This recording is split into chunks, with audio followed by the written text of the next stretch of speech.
it's a lovely scene, and thank heavens it's not raining like it was in the middle of the night. Queen Elizabeth, the Queen Mother there, being introduced to Jocelyn Hambro, the Chief Steward. That's Lord Derby, Mr. Dick Hollingsworth, the Earl of Halifax. Johnny MacDonald Buchanan was just bowing there. And now the Queen is just meeting Tim Holland Martin, one of the stewards, and I hope she doesn't tread on his toe, because he broke his foot, bashed it against a rail in a point-to-point the other day. He won the race but broke his foot. There's the chairman of the levy board, Surrey Trethowan, being introduced to the Queen, who's escorted by the senior steward, Mr. Hambro. Surrey Trethowan, of course, puts up quite a lot of the money, or rather the levy board puts up quite a lot of the money for the Derby this afternoon. Behind them, Queen Elizabeth, the Queen Mother, looks marvellous to me in a beautiful violet coat.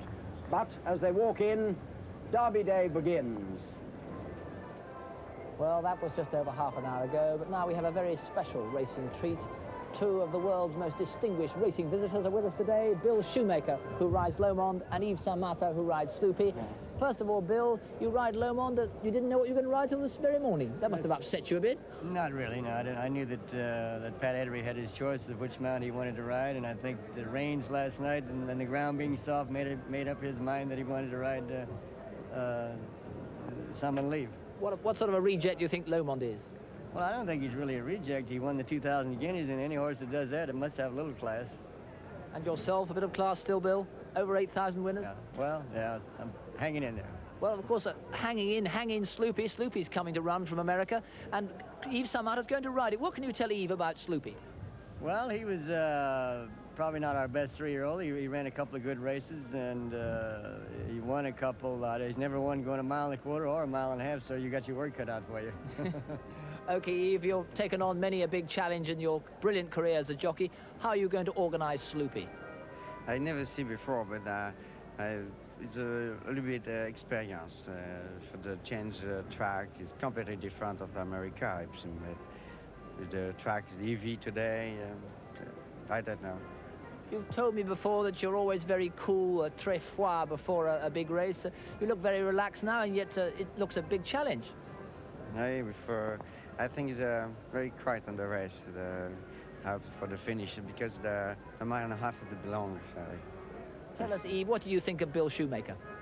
I like very much. I have a great admiration for Bill, for the condition, for the great man, great horseman. And what makes him... Great man in the life, too. What makes him such a great jockey? I think the serious, work. Well, two of you work very hard. Thanks for coming and working and talking to me. Pleasure. Well, those are two very remarkable men. Who says we won't be talking to one of them in the winner's circle later on? Before then, an awful lot of cash will have washed around the betting ring. Our guide to such perils, as always, John McCreary. Cheers. And this from all the ITV team. We hope you're enjoying Derby Day just as much as we are here. And in fact, drinking is what's going on far more than actual betting. Punters haven't got their betting boots on yet. I've just come up from the bar down there. There's a great cavernous bar underneath the stand, and they're standing 10 deep, fighting to get a drink. It's the poor barmaids I feel sorry for. They've got another 6 hours or so, and they're exhausted already. What betting there has been on the Derby concerns Lomond. He's out to 12-1 now that Pat Edery is on Salmon Leap. Salmon Leap's a 6-1 chance, and it's 7-2 against Tinozo. They're the horses that people are obviously worried about and concerned about. Now, I must give you one slight problem that I've got here. There are more tips flying around here than there are in Wales, Welsh coalfields, and so many punters are trying to tip my topper off the back of my head. So, Brough, please tell them to leave me alone today. Straight stuff. John McCreary there down where the serious money talks. But Derby Day has long been packed with all sorts of other excitements, and coping superbly as ever is Judith Chalmers. Derby Day is well underway, as you can see. The crowds have been arriving since dawn. They've come in helicopters, in buses, in Rolls Royces, in old bangers, topless buses too. And the transport is varied, yes, but so are the clothes. We've got the top hats and the tails, we've got the silks and the satins, but we've also got wonderful specimens like these. Foam rubber, would I say? Yes, I would say that. Where did you get them? Ascot. How much do you know about the racing? Quite a bit, actually. My father works next to the racing stable. So we tried to get a tip off him last night. And what does he say? Well, we've got Salmon Leap and Lester Pickett's horse, Tinoso. Cock Robin. All to win. Jolly good. Well, keep the hats on. They're very good indeed. Hope it doesn't blow too windy. And lots of personalities, of course, always on Derby Day. It's very good to see Dennis Gilmore from Crossroads. Having a good time, Dennis? We're on top of this showbiz buzz, which is great to be. And when I say personalities and characters, Kathmandu, you are a stuntman, aren't you? That's quite right. Where did you get your name? I was looking down a list of horses and I found a horse called Kathmandu, and that's where I chose it from. And where do you come from? From the Isle of Wight. What are you doing here today? I'm going to attempt to beat Houdini's world record from escaping from a British regulation straitjacket. That sounds a pretty tough task. What's the record at the moment? Well, Houdini's record was 2 minutes, which I'm now the world record holder of 1 minute 37, which I hope to beat today. Well, we're going to see you do that, Kat, which will be great. And to see fair play, we should be asking Henry Kelly to come and sort of do the final strap up and put a stopwatch on you. Right. We'll catch up with you. Let's all toast Derby Day. What a handy glass of champagne that is. Thank you very much. So here's to Derby Day. Cheers. Cheers. Cheers.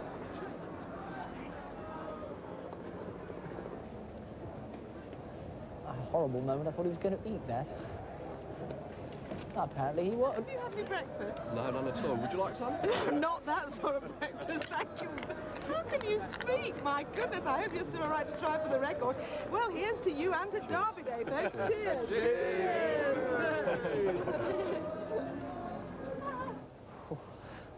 I think I'd want a drink after that. Anyway, that was Judith with Kathmandu and bits of broken glass. Now another member of the team, Derek Thompson. Yes, Brough, and I've got one of the many celebrities who's going to be coming up on this ledge this afternoon. The first one is Bernie Winders. Bernie, good afternoon. Good afternoon. What a super day, isn't it? Oh, yeah, actually, it took me 3 hours to get here, but now that we're here, it's worth it. I've never been here before, you know. I've only seen it on television. I think it's marvellous. It's incredible. About 500,000 people here today. I know. And all that over there with the pies and the eels and the fish and chips. I mean, that's really where I should be, you know. And behind us, we've got the champagne. Yeah, champagne and the lords and ladies. It's very nice. Fantastic. We don't have to eat the glasses, though, do we? No, you don't. Are you a racing man? Are you a punter or what? Well, in racing, they're known as, you know, professional punters and muck punters. I guess I'm a dummy punter. I just like the day out. I can't get to racing as much as you do. I mean, I watch you. I mean, you know, and you pick. How many winners did you pick on the last ITV 7? 1. Well, that's what I mean. So what chance am I? I mean, you could really be on my side. So, I mean, I don't think anybody really knows about it. But your father was a bookie, wasn't he? Yeah, my father. All I remember when I was a kid was photo finishes and short heads and half a length and a quarter of a length and everything lost. And, you know, someone cursed me. Bad luck. Which horse are you going to put your money on in the Derby? So far, 5. 5? And you've just told me another one. Noble Player. Noble No, that player. was between you and I. Yes. Well, I'll have my money on Chris Palmer because I fancy him and he's got a chance of winning this But race. 6 horses, that gives you a better chance than most. Well, they've scratched about 8, haven't they? Yeah. So there's about, how many left? 20? 21 runners here. So 21, I've got a fair chance. I've got about 16, yeah, about 16 to 1 chance of me winning. Bernie, I hope one of your bets comes in today. I hope you all win today. Thanks, Bernie. Have a good day. Okay. Well, one man looked as if he wasn't going to win was trainer Jeff Ragg, the trainer of the favourite, Tinoso. He was in such bad traffic, he's had to get out, and he's legged it for 2 miles to get here. His poor wife Trish is still stuck in the car. That's devotion for you. Almost 2 hours to go now before we see the 21 colts, all 3-year-olds, of course, in the paddock before the Derby. John Oakes is down paddock side now, and I wonder, John, if you share the general confusion about this year's hopefuls. Yes, I'm afraid I do, Brough. As you know, as a tipster, I'm always almost as confused as you are. I'm glad to hear Jeff Raggs had to run from a car stuck in a traffic jam, because that's what Ian Balding had to do before Mill Reef won. I think it's an amazingly puzzling derby. One of the first people I met when I came in was Sir Gordon Richards, looking magnificent, I'm glad to say, who won 30 years ago. He fancies Lomond, so Lomond has one great jockey, Willie Shoemaker, on his back, and the opinion of another great jockey behind him. But the next person I saw reminded me that there is another great race beside the Derby, because he was 70-year-old John Old, who was a lad with Peter Caslett, used to look after Queen Elizabeth, the Queen Mother's horses, and led up Devon Loch. The awful day he collapsed in sight of victory in the Grand National. Well, John thinks that Carlingford Castle might win, perhaps because he was nearly bought as a jumper. We'll see later on. Join us, I'm sure, for the Derby. See you then, and goodbye. John's views on the Derby, the crucial evidence you'll want very soon. is what is the betting doing, how are things going, how have people reacted to the overnight thunderstorms. Let's get a full betting show on the Derby now from John Tyrrel. Antinoso is the 7-2 favourite, Salmon Leap 6-1, Morcon 8-1, Lomond and Wassel both at 10s, Sherwalk, Ptolomeo and Carlingford Castle all 14-1 chances, The Noble Player and Guns of Navarone both at 16-1, Zoffany, Gordian, Plurilim and Yawa all 25-1, Sloopy is 100-1, Neorian and Na also 100-1 chances, Tivian is 200-1, Mytilene 250-1, Appeal to Me at 500s, and Holmbury is the 1,000-1 outsider, confirming there are 21 runners, and the non-runners are Cock Robin and Northern Trial. And of course, the most represented man of all is Robert Sangster, who's got no less than 4 runners. He's mostly involved in Salmon Leap and Lomond, also has the Noble Player from Barry Hills' stable, and Sherwalk from Robert Sangster. 4 runners then, a record as far as we can search in the Derby. Well, Judith Chalmers was out on the downs, and she saw him arrive in very definite style. Robert Sangster and Mike Webber, you've just actually got out of one of these helicopters. How are you, Robert, feeling about today and your horses? I'd rather have Duncan Goodhue swimming for me today, but the ground will affect our horses. I'm not saying we won't win, but certainly they'd be better on better ground, you know. I hope Salmon Leap probably is #1, but I think Leicester foresaw the rain last night, and I think he's chosen the right horse. If you'd have asked me this time yesterday, I would have said the horse had no chance. You know so. But I think he's probably on the best horse. Yes. What do you think about Michael? I mean, what are you betting today on? I'm going to follow the Scout in the Daily Express and back Sherwalk. Are you? You are. Outside shot. Yes. You've arrived with Robert, but you're not actually going for... Well, it's one of his horses. Of course, it's one of the 4. You've got 4 today, haven't you? What are you going for? That's my sealed envelope. I'm just happy anything that comes past the post in blue and green first. Yes, I know. I've got a blue bag because I'm rather hoping the same. Have a good day. Thank you very much, Keep our Judith. fingers crossed for you. What are you going to bet? I am going on Salmon Leap. Good. I'm not going to change off mine. Bye-bye, Judith. So, a windy helicopter swept Sangster team there, 4 to run for them. But Derby is only one of the 4 races we're showing this afternoon. Let's have a look at our full card. We start with the great Surrey Stakes. We've got a 7 2-year-olds who'll be going down to the start soon there. Then the Daily Mirror Handicap over 1.25 miles. There are 3 non-runners there, 1, 8 and 12. That's Noble Gift, African Pearl and Redden are non-runners. And finally the Derby, well, you've had probably the non-runners who come in late. Cock Robin and Northern Trial don't run there. And then in the Woodcote Stakes over 6 furlongs, the non-runners there. In fact, there are no non-runners, so we've got a full collection at the moment of 10. So, the scene just about set for this wonderful festival of sport, of racing, Derby Day. What about the man who's launched, perched up top of the grandstand, looking down upon it, our race commentator, Graham Goode. What is he thinking about? How does he see the race? We'll be talking to him, if I get up the stairs, after the break.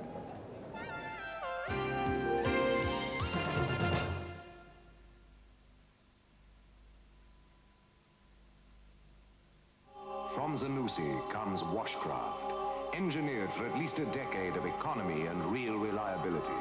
How else could Zanussi offer you the optional protection and peace of mind of 5-year cover? Washcraft and 5-year cover from Zanussi, the appliance of science. One cow is celebrated 'cause it makes life less complicated. One cow, calorie counting's overrated. I'm a one cow fan. One cow, just tell the waiter. One cow, if you're a diet hater, what can come without a calculator. One cow can. One cow, a refreshing little number. I've reared 3 generations on pedigree chum puppy food. A healthy puppy should have good bone, good skin, clear bright eyes and lots of life, and these have got lots of life. With pedigree chum puppy food, I know I'm going to get the correct vitamins, minerals, everything that a puppy needs. It's a case of heads down, tails up, and it's gone. I'm sure that growing dogs of all ages enjoy pedigree chum puppy food. I think it's a smashing product, I really do. I wear body language because it's pretty enough to make me feel special, yet comfortable enough to wear every day. Because it's smooth and silky and flatters my body. New body language. Color-coordinated bras and lingerie from Playtex, so you can feel special and comfortable. Most leading toothpaste contain fluoride for strong, healthy teeth. But only McLean's contains the protection of fluoride, plus the added strength of calcium GP, a proven formula for even fewer fillings than McLean's with fluoride alone. So for the added strength of calcium, plus the protection of fluoride, brush regularly with McLean's. McLean's, now with calcium GP for even fewer fillings.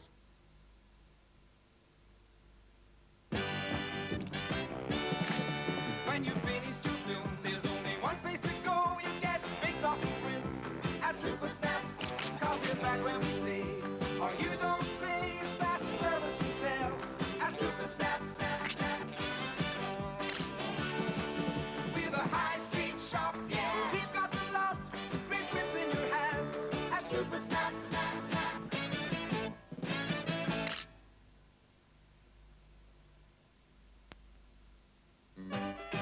June is Happy Month at Blackpool Pleasure Beach. All books of ride tickets half price. Yes, half price for the whole happy month of June. 5, 4, 3, 2, 1. 5, 4, 3, 2, 1. Chocolate flavored coating comes first in. 5, 4, 3, 2, 1. Then crunch into light crispy rice. 5, 4, 3, 2, 1. Chew, chew, chew the caramel toffee in. 5, 4, 3, 2, 1.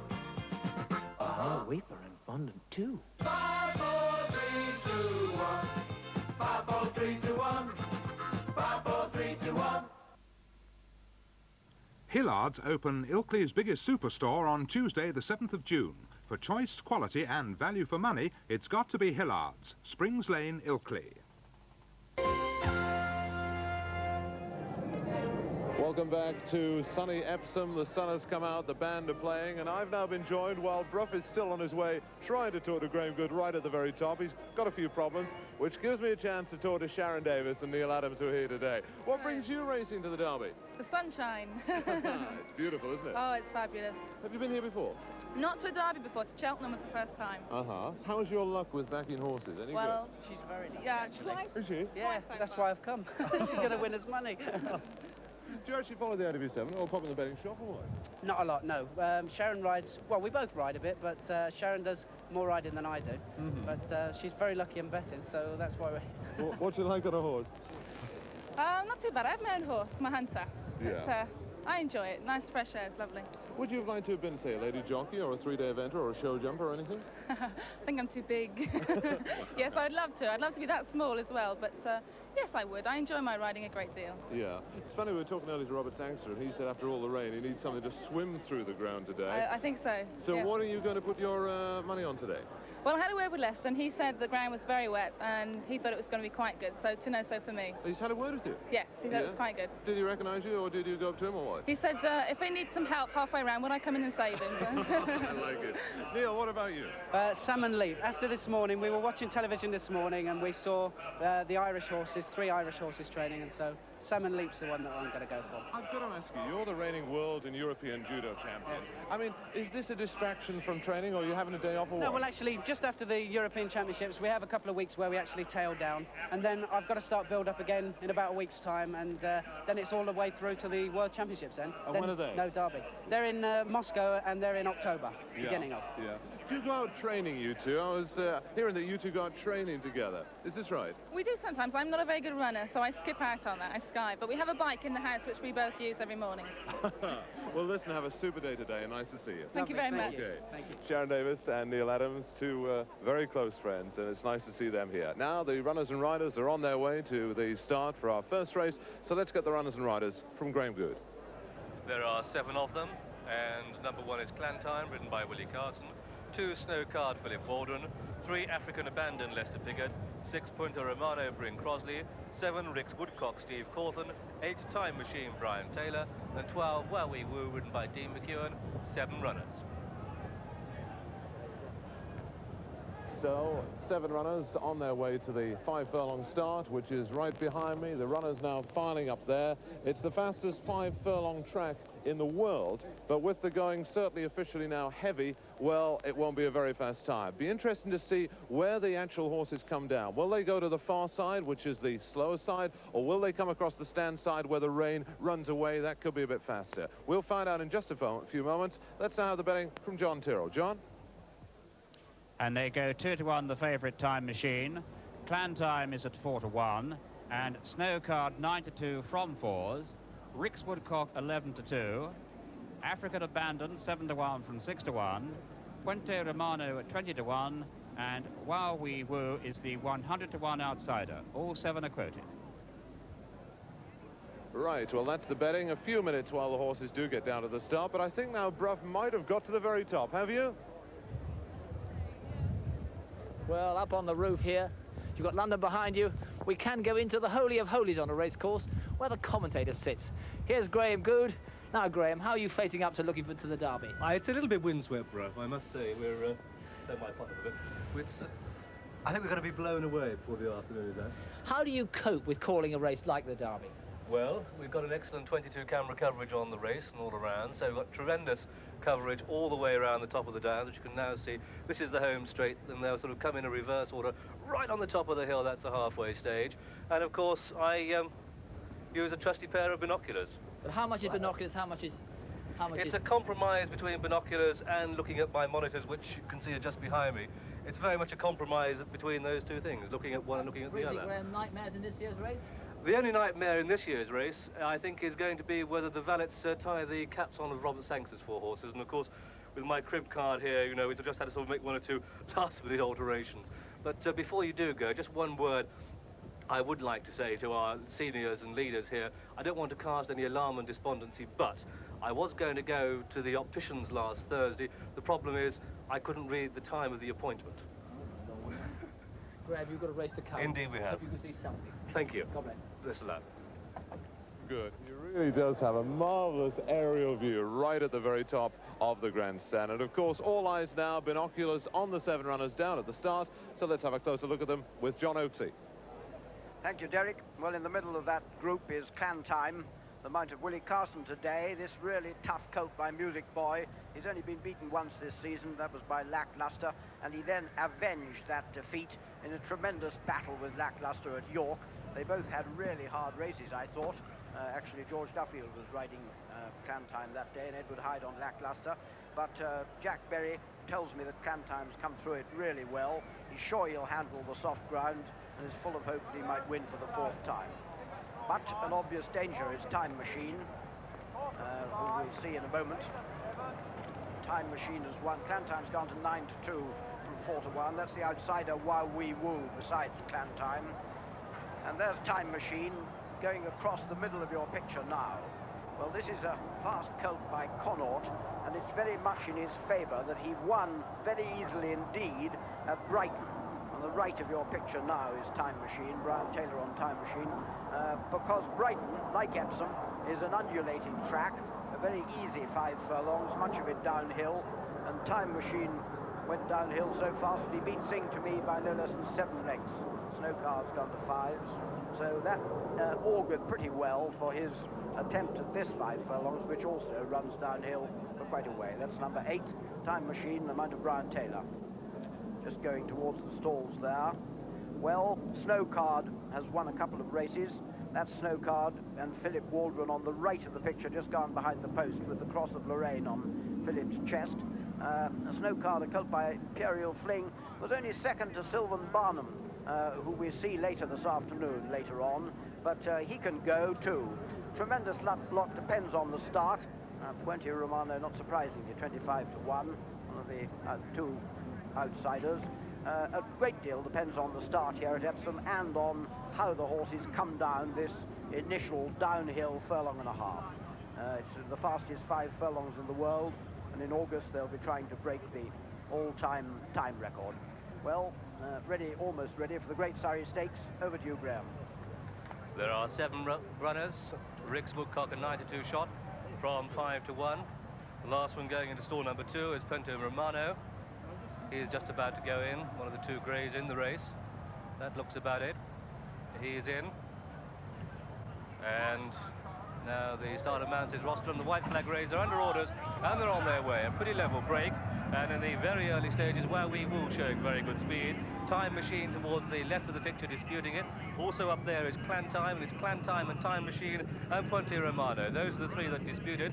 These are tracked by Wow Wee Woo. Then just in behind these comes African Abandon. These are followed by Snow Card, who's outpaced. They're coming down to the halfway stage. Three in a line. Time Machine on the left of the leading group. On the right of the leading group, as we see them, is Puente Romano. And with just over 2.5 furlongs to go, it's Clan Time and Time Machine with African Abandon now switched to deliver run. Behind these comes Puente Romano. They've got 1.5 furlongs to go, and it's Clan Time on the far side, Time Machine on the near side. African Abandon and Leicester Picker back in third place. But it's Time Machine on the near side, the left of the leading group, and Clan Time won't be denied. Willie Carson on the right, Brian Taylor on the left, nip and tuck, coming inside the final furlong. Clan Time goes ahead, coming up toward the line. The first on Derby Day for Willie Carson. Clan Time is the winner, Time Machine is second. Then Rick's Woodcote stayed on to be third, and African Abandon. Puente Romano behind these came Snow Card, and the back marker was Wow Wee Woo. And so the result of this, the Great Surrey Stakes, is a win for number 1, Clan Time, owned by Clan Time Limited, trained at Cockerham by Jack Berry and ridden by Willie Carson.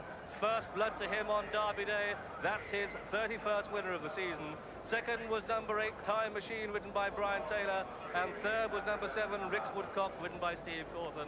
That's the 1, 2, 3 in this Great Surrey Stakes. For a stage at the halfway point, African Abandon and Leicester Piggott came to deliver his challenge, but with 2 furlongs to go, Willie on Clan Time wouldn't be denied. Let's review the closing stages with John. Well, what a wonderfully game little colt this is. Jack Berry said he didn't mind his hard race at York, and as you can see, he comes through another race, not quite so hard this time, because in the end he quite comfortably gets on top of Time Machine. But it didn't look like that at this stage. Time Machine's just in front there, and is a pretty fast 2-year-old, don't forget. But Clan Time, as Graham said, simply refuses to give in. Really sticks out his head. He still hasn't got on top, but he's just about to. Willie using his whip in his left hand, quite rightly, because it stops Clan Time hanging downhill towards the rails. And now Time Machine has shot his bolt, done all he can. Clan Time storms away to win for the 4th time this season, and that's Rick's Woodcote finishing well in 3rd place ahead of African Abandon. They head on now. I don't think there's any great danger of them coming close together. Clan Time in the white noseband with Time Machine on his left, outside him. Time Machine actually hanging a little bit up the hill, but there's clear daylight between them at this stage. As I say, Willie had his whip in his left hand, which I suppose would have been against him if there'd been any contact, but I don't think there is. They're quite close together, but I don't think there's any question of a bump or taking of ground. I haven't seen one yet. Time Machine beginning to roll in the ground, you see. That was a sign of defeat. Probably 5 furlongs, this stiff 5 furlongs in this ground is a bit too much for Time Machine, but it certainly wasn't too much for Clan Time. And there is our winner, Clan Time, Jack Berry, paying one of his rare visits to Epsom, although he raided Lingfield recently.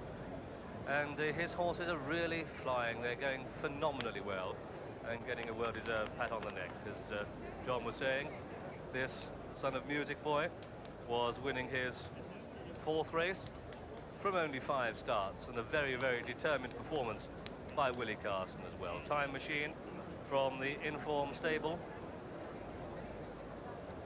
of John Winter. Well, he could do no more. Clan Time, the 9-2 winner of this opener on Derby Day, the 130th running of the Great Surrey Stakes. John, a very game performance. Yes, he just doesn't give in. He's had those 2 very hard races against Lackluster, in one of which he was beaten. His jockey probably came a little bit to the front too soon that day, or so they say, people who saw the race. But then at York, I thought he got an awfully hard race, but he clearly doesn't give a damn. In fact, he seems to like it. Very typical of Jack Berry's horses, and a marvellous record Jack has this season. Well, let's see what the starting price of his latest winner. And the winner, number 1, Clan Time, returned at 9-2. Second, number 8, Time Machine, the 15-8 favourite. And third, number 7, Rick's Woodcote at 9-2, 7 ran. 61.4. I was writing down the time there.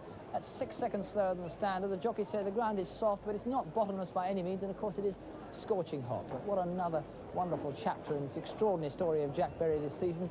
You know, what a nice idea about him is he always usually wears his lucky red shirt when he fancies a horse. Well, he couldn't wear a lucky red shirt here with his top hat and tails, but he's got the brightest red carnation you've ever seen. We should have taken that as a hint for Clan Time. A lot more Derby action after the break.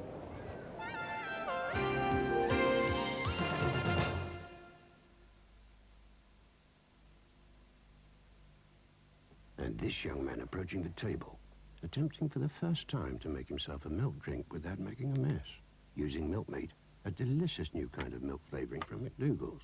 He's gone for the pink. He squeezed that in, and very smooth. It's gone down. Perfect. Almost perfect. New milk meat. Tasty, squeezy, and ever so easy.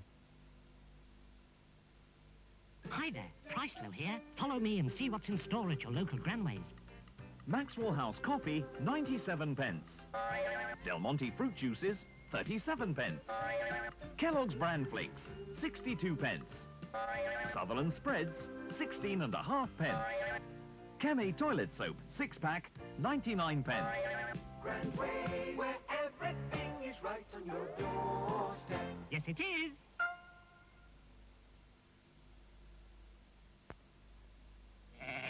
The lads are working hard, Basil. No chance in here. They've been counting on us to get them to sleep for years, and now look. Can't we do something? It's a silent night bed, Barry. Lots of firm support for a great night's kit. I'm telling you, if they're on a silent night, we'll be here till the cows come home. Barry? Barry? Silent night. For a Barry! sheepless night.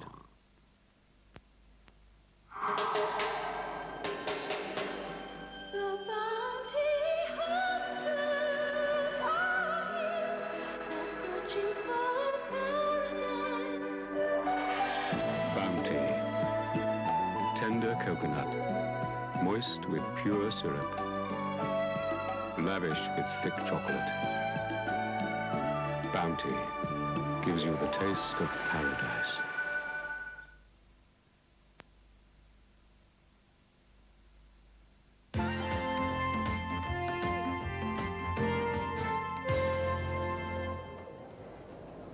So the sun has decided to smile at last on Derby Day.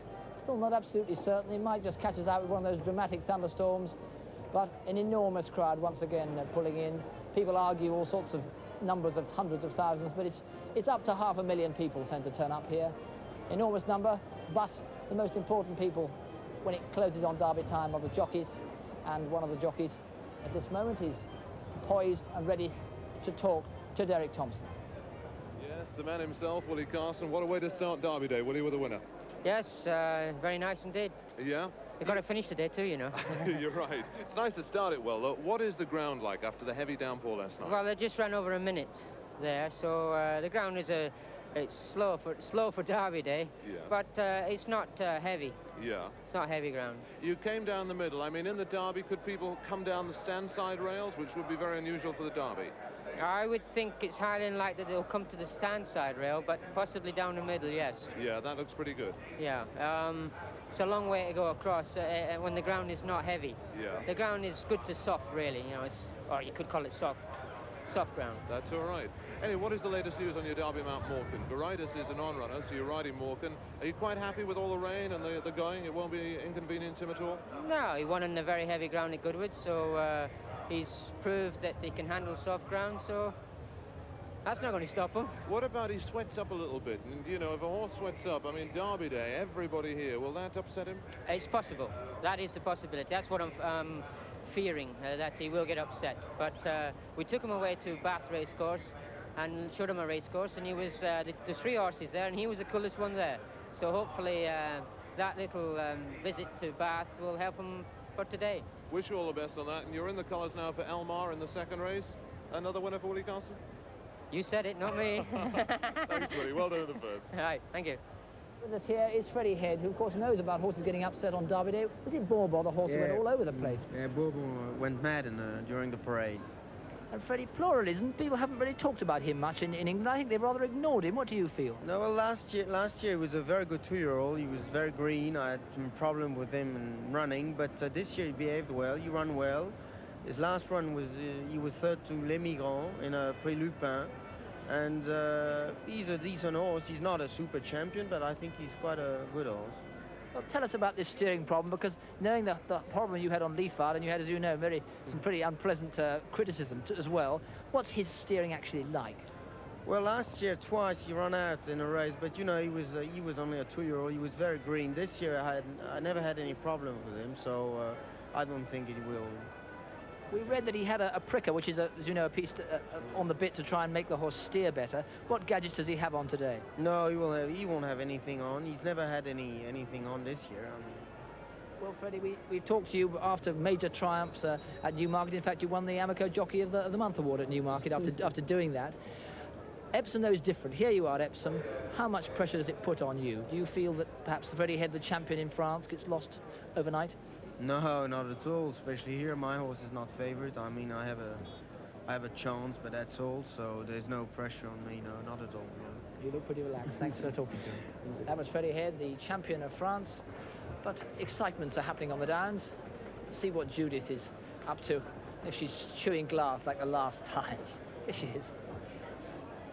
The last time I was with Kathmandu, he was chewing a glass. How have you survived that, Kat? Yeah, I'm fine. Was there any blood? No, I didn't see any blood at all. Oh, that's good. Now, I said also, hello, Henry Hello, Kelly. Judith. Welcome to How you. are you? It's Thank you very good. much. You've come to see fair play now because... Fair play in this attempt. Yes, you are going for a world record, Kat. Remind us again what it is. The world record is what I hold, 1 minute 37 seconds. So I'm hoping today, in this beautiful weather, to try and get it out under 1 minute 37. And when you say out of this straitjacket. The whole straitjacket. Now, turn round for a second and let's see what you've got round the back. Right, so that's all the buckles on the back. I've actually supervised them, Judith. They're Have all you? tied, including this one here. Right, yes. If you wanted you to tie that one, I wouldn't let them. Right. And now Now, what is the thing about your arms? What do you do with those, Kat? Well, we put out a £5,000 challenge to every escape artist around the world. They're all escaping from straitjackets tied like that, and that is the trick way of escaping from a British regulation straitjacket. The You mean correct that's way. easy, really? Anybody can get out of it, even you. I'd Even like you. to see that, but Even still. you. Yes. The correct way is the arms are folded like that, and the only way to get out of the straitjacket is to dislocate your shoulder. Oh, gosh. And you're going to do that? And I'm going to do that for you today. Okay. Do you want me to tie him up, Judith? Yes, I think Right, we ought to okay. actually start this record break now. Reminding it's Turn around. 1:37, and you're going to put a stopwatch, Henry, Yeah. on this, aren't you? I have got a stopwatch. Yeah. This is made of That's very, as tight very as it thick can go. canvas, isn't it, Kat? This... All right. Yes. Now, hold on a wee Canvas or tick. leather. Right, you've Hold on got a the wee tick. watch, We have the Henry. stopwatch. Right. Shall we have a 3, 2, 1 then, folks, right? Before Are we you start. ready, Kat? You ready? All ready? I'm all ready. Bit tense. Bit. Bit tense, but good luck. 3, 2, 1, go! Henry, come and stand there. This is fantastic. He looks as though he's in agony, doesn't he? He's pulling the thing with his teeth now, as far as I can see. He's got the arms almost free. Now The listen, arms do almost people free. ever say when you're going for they'd like to put you in a straitjacket? The jokes you do. Look what he's doing now. I think they probably, he's got it well done, hasn't he? I think they probably prefer to put Beadle in a straitjacket. Yes, that's Me probably a fair sometimes, thing though. to say, yes. Yes? What I can't understand is that Cat must have to have strong Oh, feet. very good. Yes. Very good. What's the time now? Only 30? 30 seconds only gone. 30 seconds gone. This is a tricky little bit, Judith. I'm not sure that we should be watching this really quite so Well, the intently. difficulty is when you've got so much leather and canvas over you, it's very That's hard to very get the good. ruffles undone, That's isn't very it? good. It's doing fantastically well. This is quite incredible. Have you ever seen anything like this before? I saw a man on Tower Hill once, I think, Judith, but I don't think it was anything as good as this. You see, the thing is, it's so muddy and so slippy here today. Now, I promised him, Kat, it's now actually 1 minute gone. 1 minute gone, and remember the world record is 1:37. And now he's undoing the buckles, Yes, one he by is, one. one by one. 1 minute 15 gone. What I can't understand is how he can get the higher up ones, I actually. don't figure out either. Maybe when the thing comes off at the back, his other hand will be free. Kat, it's now 1:30. 1:31. 2, 3, 4, 5, 6. Well done, well done. quite a performance. Here's some people who got out of nasty scrapes. Henry Cooper and Steve Post. Lovely to see you both. Racing Connections, Jim the Bishop, who just bashed something down there. Well, dear old Jim, he was a great racing man. You know, I suppose he made a book on every track in England at one time, you know, but he switched from being a bookmaker. He done the cartwheel. You know, he became a punter. So I had a good teacher in him. I don't back too much on the horses, to be honest. But you come to Derby Day? Oh, I think this is a unique occasion. It's just an atmosphere, I think. No other day, I don't think. I mean, I don't go racing any other day, only this day. It's marvellous. I think the atmosphere here is... I mean, you've only got to look out there and see that lot. I mean, they're all cockneys out there, aren't they? So they tell me, I think. Well, Steve, you're getting dangerously keen on racing, the owner of a racehorse. That's right, I've got more than one. I've got 7, yes. We had a horse running in the first race, unfortunately, but it had to be pulled out because of the weather. Well, it's good now, but it was fairly soft going. And does your calculating mind calculate as much as in punting? No, I'm not really a very good punter. I'm going to back 3 horses in the Derby. I'm a bit of a mug punter myself, but I just enjoy it. It's a tremendous day. I'm not, well, I'm just so I've got one in the first 3, I think. And what are you going to back in Derby? Well, my heart's with Yowa. My tips to Susan Hearn, my manager's wife, tells me to go for Sheer Walk. And also, I would like to go for Ptolomeo, because it's Tony Meo's my Hofmeister's doubles partner. He's got all the reasons. What about you, Henry? What are you going? Well, I was going to back my mate's horse, you know, John French, but he had to withdraw because it was too soft. So I think I'll go for the Irish horse. You know, they like a bit of mud out there, don't they? So Carlingford Castle, I think, yeah. Quite a chance. And one last thought for both of you. Both of you got this wonderful image of being such incredibly nice blokes. Are you ever horrible? Yeah, I don't know what they mean, do you? Get so because we paid you beforehand. Thank you very much. Now to someone who we're sure is awfully nice underneath it all, John McCurry. Get the signal in a minute. No racecourse would be complete without tic-tacs. And with me, I've got Mickey Hokey Stewart. I call him the fastest hands in the West. Well, I must agree with that, John. I don't think there's anybody faster other than Cassius Clay. There you are. Send us some signals, Mickey, on the Derby. We'll give you the Derby. Sorry, even money. It's marvellous, isn't it? Now, Mickey, why do you signal like that? Why not use radios, for instance? Well, I think if I started using radio, I'd be listening to Frank Sinatra, Bing Crosby. But still, I'd be listening to anybody except the bookmakers. And my main thing is the bookmakers today. Wouldn't a radio be quicker than this, though? Not at all, no. No, somebody might switch it onto your radio and start getting across your lines and you wouldn't get your signals through. And who are you sending messages to? Bookmakers in the middle of the ring. And are they turning the punters over? Are they taking shorter prices Oh, out there? no, they're not. No, them? John, you are actually wrong. Absolutely wrong, in fact. You're always running down the big bad bookmaker, but it's not a... Why don't you run down the big bad tote? No. You put your money on the tote, John. No, Wait a minute. but Nicky, over there, punters are taking Listen, shorter you let prices. Mrs. Thatcher talk. Let me talk, please. Go on. You put your money to the... You put your money to the tote window, right?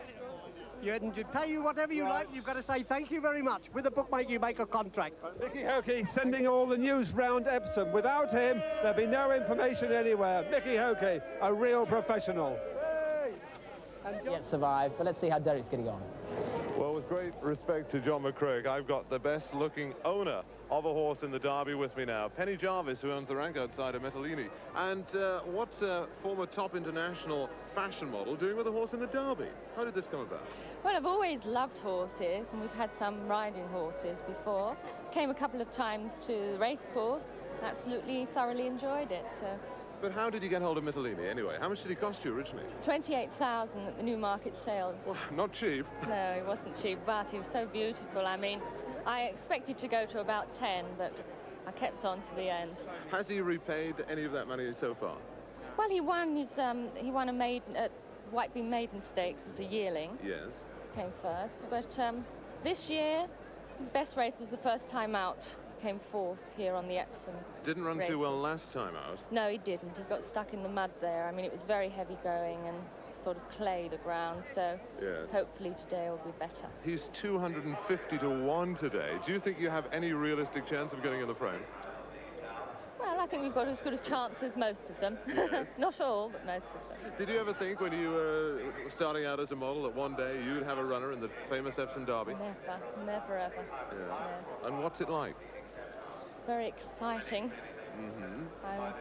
I've given up drinking 6 weeks ago and haven't had a drink at all, so it's even worse for me today. Well, I know you're dying to go down to see your horse. He'll be prepared soon. So, Penny, good luck this afternoon in the Derby. Thank you very much indeed. Thank you. Goodness, what an owner. Well, it's all sorts of excitements in this Derby. And a very excited man is with me now, Sheikh Ahmed Al Maktoum, who is the owner of Wassel. And Sheikh Ahmed, the story was that your brother gave you this as a Wassel as a present originally. Was that actually right? Well, actually, it's not right, because the horse is... We went with my brother to buy the horse from Newmarket, and we bought it. But actually, which I have and Sheikh Mohammed have, or all of our brother have, is one horse. So it's all the one horse. And last year, in fact, he didn't look as... After winning first time, you had problems with him. Well, actually, he have bad pull muscle, so thank God we have stopped him for the season, really. And he's come really good, beating Lomond in the Irish 2000 Guineas. The big question all the punters are asking is, will he stay the extra distance? What do you think? Well, actually, we think he will stay the 1.5 miles. But you never know unless he runs the 1.5 miles, and he haven't been in the 1.5 miles before. Well, the other thing, of course, is your brothers have won 2 out of the last 3 English classics. Do you think this can be the 4th out of 5? Well, we hope we will have to win it, but nobody knows. We may be seeing you afterwards. Thank you very much for talking to us. That was the owner of Wassel, Sheikh Ahmed Al Maktoum. We've got all other Derby news and thrills and the Daily Mirror Handicap. That's after the break.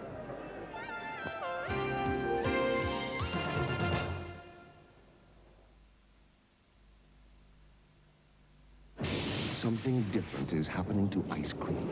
Ice magic from Birds. A rich, smooth, chocolatey topping like no other. In a moment, ice magic changes into a deliciously crisp, chocolatey coating. Ice magic from Birds in 4 shattering flavors.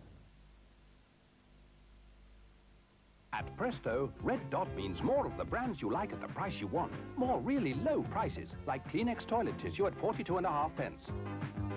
Chum dog food at 27.5 pence. Jacob's Club at 29.5 pence. Coca-Cola at 64 pence.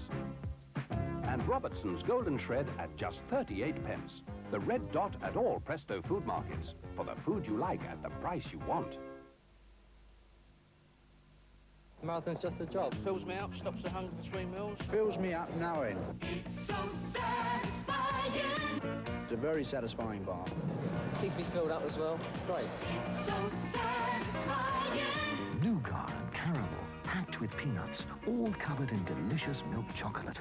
That's Marathon. Very peanutty, very chocolatey, very big, and they fill you up. Packed with peanuts, Marathon really satisfies. You just can't beat a Marathon. Everything today is thoroughly modern.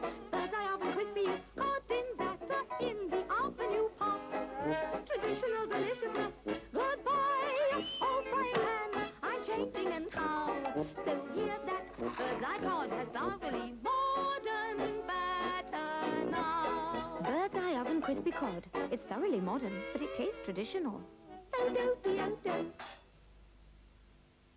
There's only one thing kids love as much as Kentucky Fried Chicken, and that's Kentucky Fried Chicken and Chips.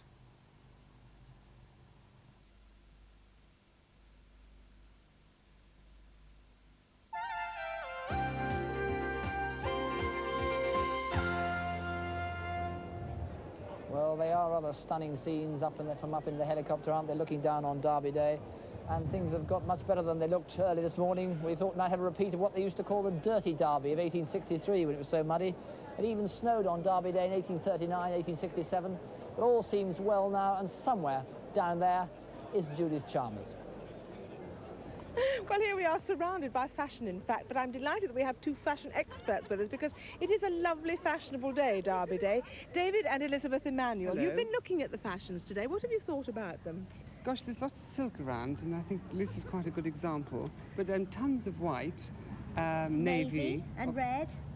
I think it's lovely, lovely hats. So I mean, many actually, people dress yes, they've made the effort to dress up, and they've made an effort to actually get a good hat with the outfit, which I think is very important. Well, I mean, we've got one lady over here. I'm going to call you over to us, because just in case we don't get the right hat at the right time, because that is beautiful. How are you keeping it on? With a wish and a prayer. How would you describe that hat of yours? Pancake and a pipe cleaner. Where's the pipe cleaner? Is that a pipe cleaner?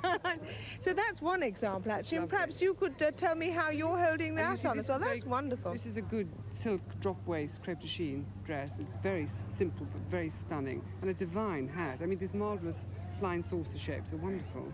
Thank you. Actually, where did you get your hat? I mean, is it... Princess Di's favourite store. Oh, no. Oh, did you? Yes. Oh, well, we have a connection there as well. And why did you choose red and white? Because that is a very strong story today, the red and white. I wanted it last year, and I didn't, so I just got it this year. Good. Well, some of the ladies walk towards us. I mean, I think the stripes are very good, David and Liz, don't you? It's funny you should say that. Yes, you look quite... I knew you'd be in stripes. This is lovely. Again, you see the simple things always seem to work the best. And as I said again, lots of silk. Lots. And the stripes are very much a part of the fashion scene too, Sure, David, aren't they? absolutely. And you see there's navy and white in that. There's lots of navy and white separately, but within this particular outfit, it's navy and white lady creeping right over there. Yes. What did you think about when you were talking about the weather this morning? Because I'm going to come in the middle here, because it was actually a bit difficult. We were worried about it. Yeah, so how did you, I mean, did you have alternative outfits ready to wear or what? No, I think one said yesterday we'll wear whatever, and if it's going to rain, it's going to rain. We'll have an umbrella, and that's it. It's quite brave, actually, to do that. But you have red and white on, and they are strong favourites this year. Yes, I was told there was a favourite colour this year, and I went out to buy it. Not especially red and white, but I liked it when I tried it on. Yes, so I was happy with it. And what about your hat? That's very cheeky, perched on the top of your head like that. Yes, it did rather take my attention as soon as I saw it. Did you get the hat first or the dress? Because you've got pink blobs that go yes, there. the suit first and then the hat in the local shop, yeah. Well, you must congratulate your local yes, shop. I will. And yours is very pretty. What about the veiling? Can you see me through that? Yes. How did you choose your outfit today? Well, I was just advised what to have. You were advised? Yes, from the shop I went to. Well, they've succeeded as well. And let's go over here, because we've got a lady who's actually got a sling on her arm. And I must just ask you what you've done to yourself. I've chipped a bone in my arm. You've chipped a bone? Yeah. Oh, dear. How did you do that? A chest of drawers fell on top of. You traced what? A chest of drawers fell on top of. Oh, how very sad. Have you got the winner for today, if you haven't got a winning arm? Salmon leap. Salmon leap. Well, don't you do any more leaping across chests of drawers, but thank you all very much indeed for looking so lovely. They all look marvellous, but important statistics coming in from up north. SP's from Britain. The SP of the 250, won by number 2, Prince Ragusa at 9-2. Second, number 7, 50 quid short, 11-1. And third, number 16, Record Harvest, the 7-4 favourite. Non-runners here, numbers 1 and 12 and 9 ran. Well, you can probably hear the course announcer calling horses beginning to canter off the 1.25 mile start. That's the first time they've used the full width of the hill for the Daily Mirror handicap. And some interesting jockey situations here, because 3 of the visitors are riding. Big Pals, ridden by Cash Asmussen. Billy Shoemaker is on Steelworker, and Gianfranco Dettori is on Luca Cumani's horse, Funny Spring. They're all having an experience of riding around the turn, and interested to see what the jockeys do, whether they actually swing wide into the straight. Yesterday, when it looked as if it was going to be heavy, we thought they would swing wide, but it doesn't seem to be as soft as everybody thought it was going to be. 3 non-runners here, don't forget, you may have said it before. Noble Gift is a non-runner, that's number 1. Number 8, African Pearl, a non-runner. Number 12, Redden, a non-runner. And a couple of bits of overweight. Cash Asmussen puts up 6 over on with 8-4. There's 1 over at the bottom of a Caucus, and 1 over for Brian Clements on Steel Kid. Interesting race. You can perm about 4 of them really, perhaps Felthorpe Mariner, Hills Pageant has a major chance, Elmar, and the man himself round Epsom. He is in a class of his own, Leicester Picker on Tulsa Flower. That's our thoughts. Let's have the runners and riders from Graham Goode. There are 15 of them. Number 2 is Tulsa Flyer, ridden by Leicester Piggott. 3, Felthorpe Mariner, Jeff Baxter. 4, Thorndown, Pat Edery. 6, Hills Pageant, Joe Mercer. 7, Elmar, Willie Carson. Confirmation that number 8, African Pearl, is a non-runner. 10, Even Banker, Brian Rouse. 11, Ridgefield, Philip Robinson. 12, Redden, a non-runner. 13, Florida Sun, now ridden by Bryn Crosley, a jockey change there. 14, Big Pal, Cash Asmussen. 15, Lady Justice, John Lowe. 16, Steel Kid, Brandon Clements. 18, Mapirette, Ray Steele. 19, Steelwork, ridden by Bill Shoemaker. 20, Funny Spring, Gianfranco Dettori. And 22, Caucus, ridden by Richard Hills. And here's a show of betting on the 235. We have three co-favourites: Hills Pageant, Elmar and Tulsa Flyer, all at 6 to 1. Steelworks is a 9 to 1 chance, opened up at 7s. And Felthorpe Mariner is 10 to 1 from 9s. Thorndown 11 to 1 from 10 to 1.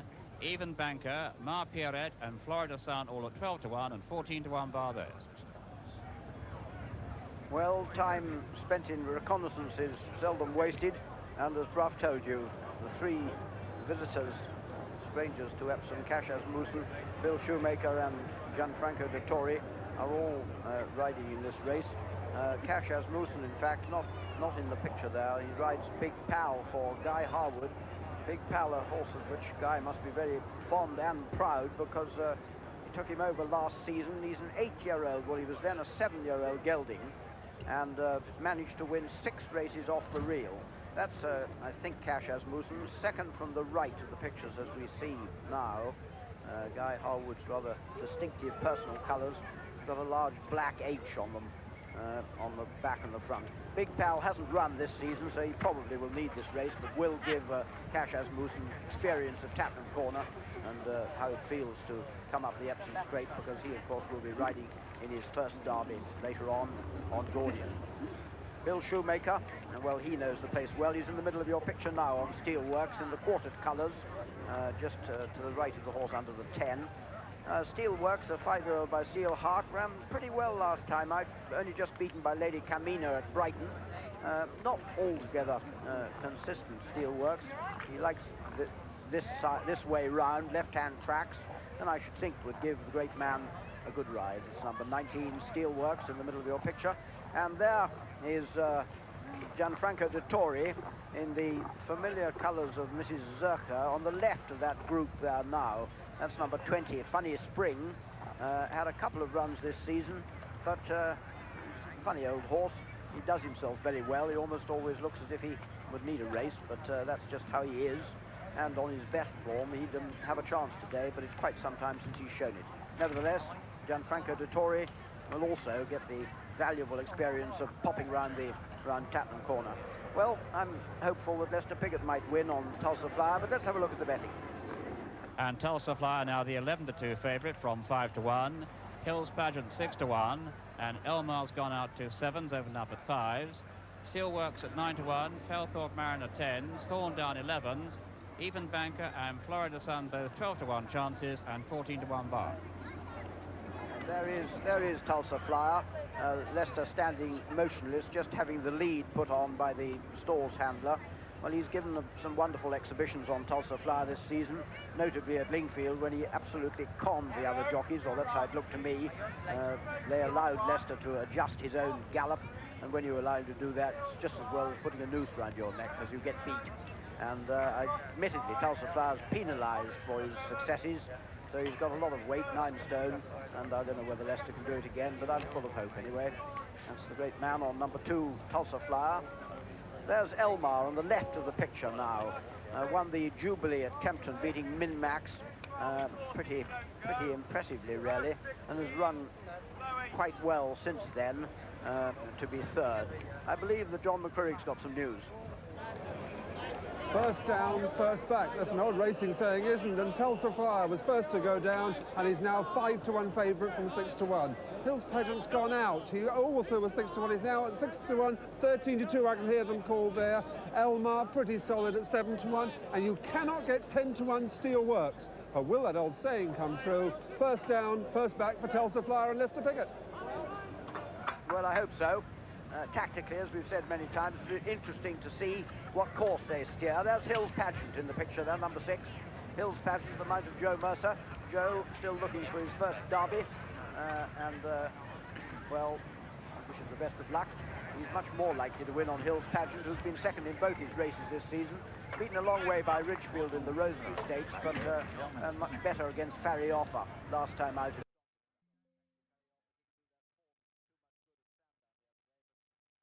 With my selection. So that's Joe Mercer on Hills Pageant. As I say, it was very, very interesting to see whether they spin off Tattenham Corner. Tulsa Flyer 5 to 1 favourite now. Whether they spin off Tattenham Corner and come up the middle, I suspect that's what they'll do here. Whether or not they'll do it in the Derby, I don't know. That's number 10, Even Banker.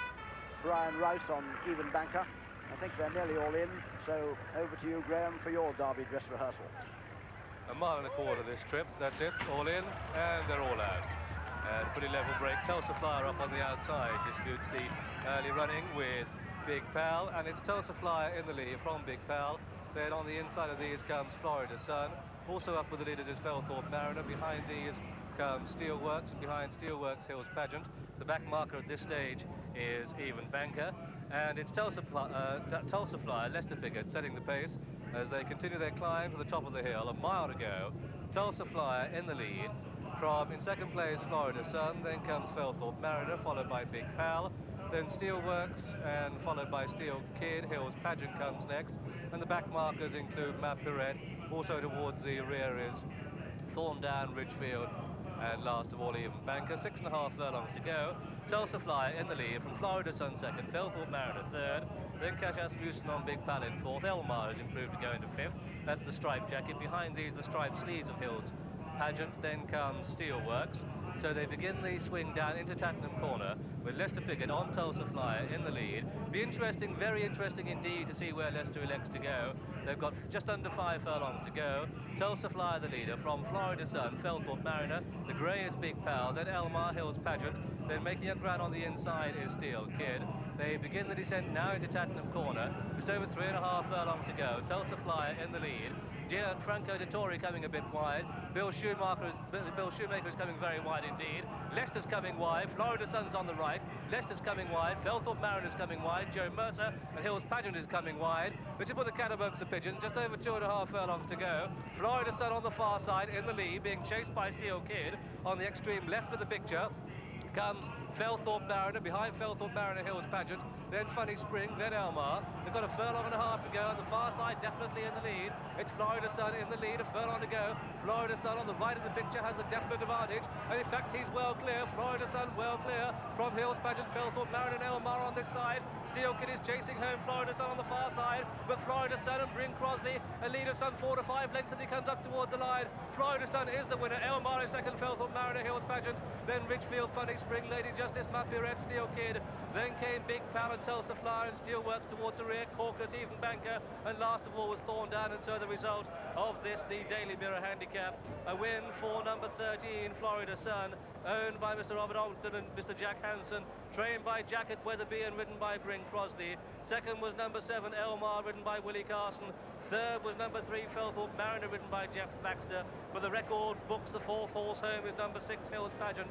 In fact, it's a photograph for second place, anticipating the result of second, third and fourth there. But no doubt about it, Florida Sun has won, and incredible tactics. Bryn Crosley steering a lone path on the far side, clearly got the much better ground, and so that's going to determine that the major jockeys are going to come on the far side in the Derby. The experiment headed by Leicester Piggott for coming down the stand side didn't in fact work, and they were some 4 to 5 lengths off the main group. Indeed, the chasing horse Steel Kid on the far side finished in about 6th or 7th place. But as they swept into Tattenham Corner, that was when the moment of contention was going to happen. Where were they going to go? Let's review this interesting stage and the rest of it with John. Yes, well, this is certainly a very interesting tactical exercise, and things don't go at all according to plan, because Leicester Piggott is in front of Leicester Piggott on Tulsa Flyer is just in front of Felthorpe Mariner, and as you can see, Leicester steers immediately over to the far side from the stands, while Bryn Crosley stays exactly where he is on Florida Sun, who incidentally 2 years ago finished last, I repeat last, in the Derby on this very day. That was in the 1982 Derby, but he's not going to be last today.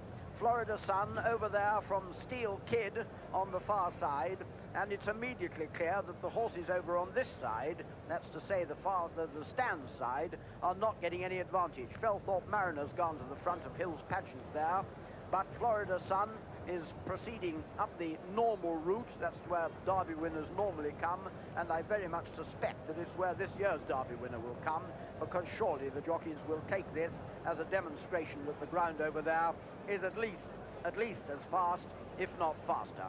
Florida Sun comes home alone to win for Jack Hansen. Yes, and there's one jockey who's already deciding the two Frenchmen. Freddie Head has sat on the scales, and here's Yves Samata now on the scales in front of George Gregory, the clerk of the scales. checking round his weight as 9 stone, and that weight is 9 stone, including your saddle, weight cloth, and the number, but not the bridle. Some people say you actually think you ought to wear the bridle. Eve just being told to go out to give it. Now on the scale comes Bill Shoemaker. He's actually weighing in. Weighing in is when you come back. Weighing out is when you go out. Can't confuse people. Here's Walter Swinburne. He's riding Sheerwalk in Robert Sangster's colours. It's going to be a whole number of caps, which Graham will tell you about in time. Here's Lester Piggott coming in. He's just weighing in. He's one of the ones who wasn't in contention. Jeff Baxter coming through. Joe Mercer, who rode Hill's Pageant, just coming in, getting on the scales. You're allowed a pound over if it's been very wet for the amount of mud that clogs onto your kit. Walter now just rechecking his weight. Steve Kaufman's on the right. He's with the other Sangster colours, but here are the happy connections of Florida Sun. Jack Hansen, a bold and gallant sportsman from Yorkshire, always prepared to have a tilt. Some people say at windmills, but tilting pays off, and it's paid off today, and it's paid off by not experimenting with coming up this far side. 14-1 winner there for Jack Hansen. He'll be really happy. The Derby closing on us. We'll take a break.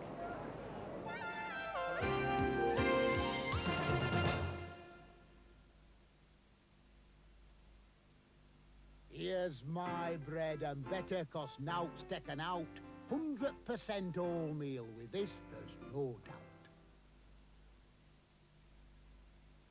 TSB, the bank that likes to say yes. MPG, TSB.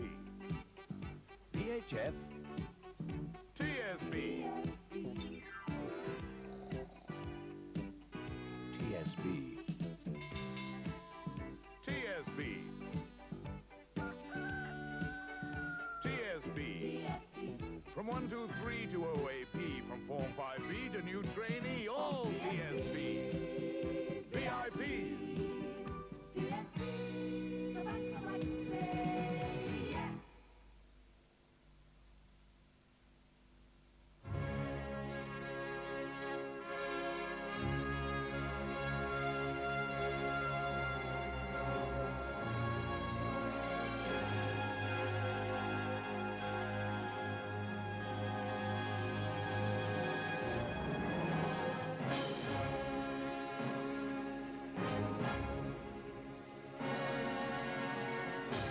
The legend is Brough.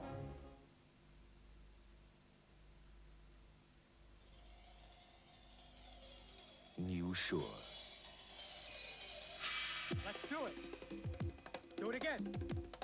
Again. Again. Works so hard to keep you dry. And spin. Spin. Leap. Turn. Okay. Its performance is outstanding. New Sure won't let you down.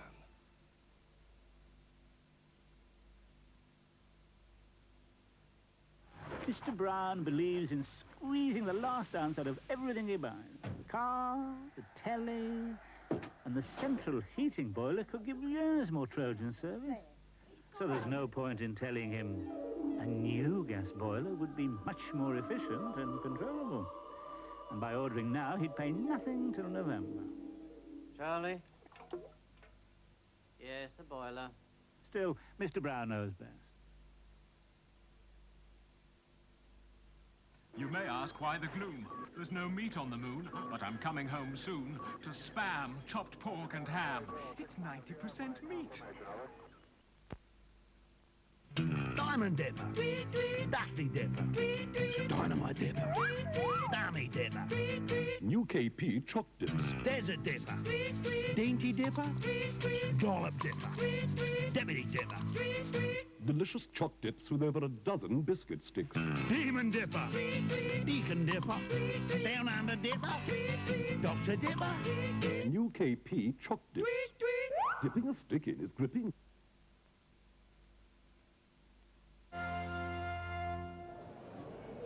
The situation at Derby Day is we've just had the Daily Mirror Handicap, but there has been a steward's inquiry called. One can't imagine it's it's to do with the winner who was all on his own on the far side. But there is a steward's inquiry, therefore the SP we give you has officially to remain provisional. Here it is.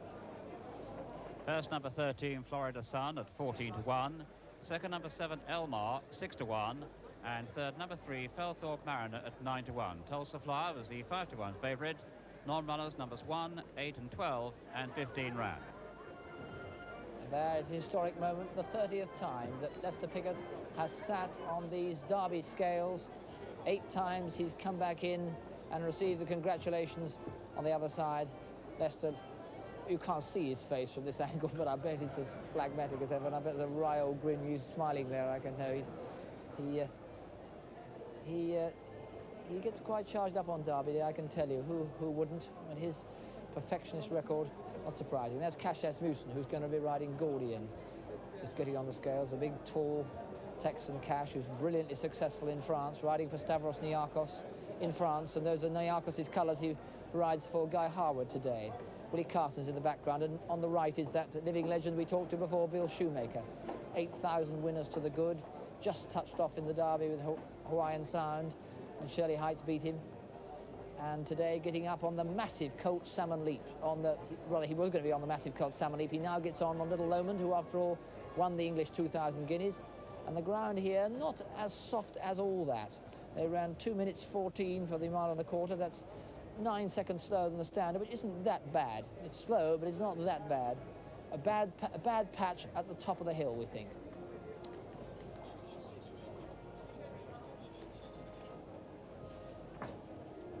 That's Bill Shoemaker sitting on it. Bill, who weighs 7 stone 2, soaking wet. Here's a man who managed to not get soaking wet. Bryn Crossley stayed where you were when everybody else was going away from you. Yes, the governor told me that he doesn't mind any soft ground. You know, he go on any sort of ground, and with the ground being soft today, we knew that the jockeys would be tacking across looking for the better ground in the race before the Derby, just to have a test run. And when I came down the hill behind Leicester, I was going very, very strong. And I knew Leicester was going to come off the fence down the bottom of the hill, and as soon as we turned into Tattenham Corner, I just kicked, pinched about 5 lengths and kept it all the way. Well, he did very well. But Bryn, people are doing their last thoughts before having their last punt on the Derby. What is the track actually like? You've ridden all sorts of tracks this year. Yes, we had a lot of rain last night, and if we hadn't had the rain, it would have been good going. But I walked the course this morning with Mr. Mitchell, and it's pretty bad along the top. And about 1.5 furlongs out just in the dip is about a soft patch as well, I noticed when we were in the 2-year-old race. But they're getting through it all right? They're getting through it, yes. But it's smashing. It'll be quite testing. And the steward's inquiry, nothing to do with you? No, I think that's too far in front. Perhaps he won too far.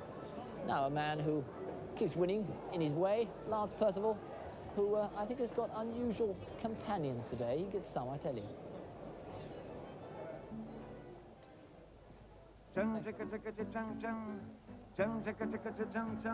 Now who's going to win the Derby? It's the most open race that it's been. So you can pick a horse with a pin, of course, but which one is going to win? I don't know if it'll be Bella here, or who knows. Well, anyway, Robert Sangster has entered 4 horses, of which Noble Player's the cream. And Sheer Walk is a name that doesn't sound as if they can run, and Salmon's a leap upstream. And Bella's giving me a big nudge. Loch Lomond's a lovely place to stay, but will Lomond stay the whole course?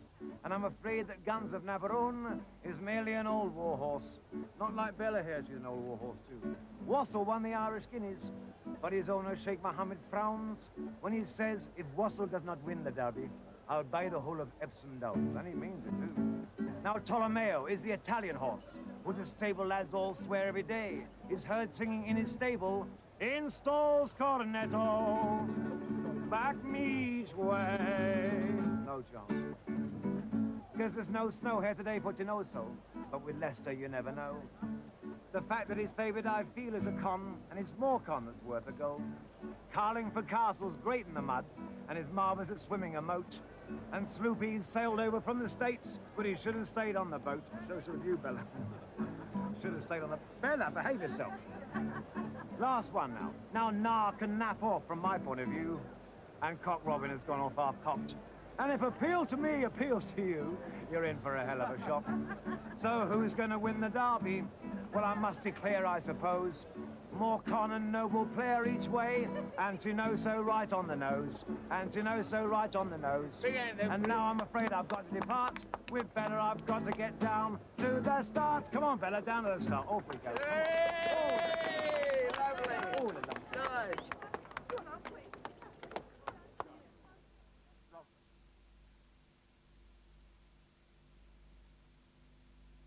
Pennine Dummy champion Jack Thompson is after Bill Holmes' All England title. It'll be a tight match.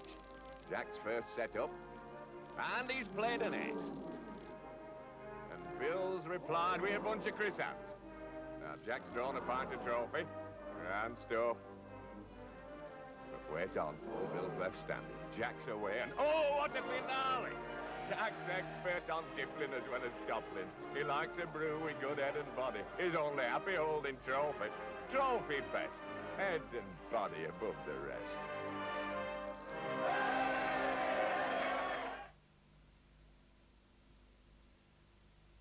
Because roads were meant for holding.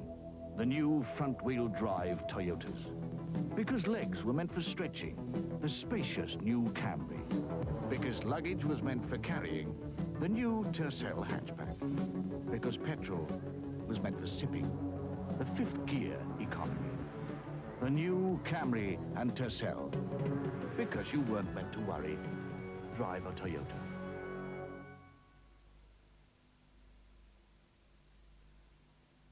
Some bras for the smaller bust rarely fit properly because their larger bras cut down to size. So Playtex designed It Fits, a bra with a special fitting and unique cut to fit A's and nearly B's. It Fits by Playtex, created to fit you perfectly. Waking up, rolling on ZR, flying off, seeing people going up, getting fresher, need another pair of hands, going out on the tiles that our house keep you dry, all smiles, all day. Be confident from Z to R. Roll up, folks, for the County Fair Straight All-Comers Shaving Contest. Look what happened when a fixed-head razor met a twin-blade pivot-headed Contour from Gillette. Contour.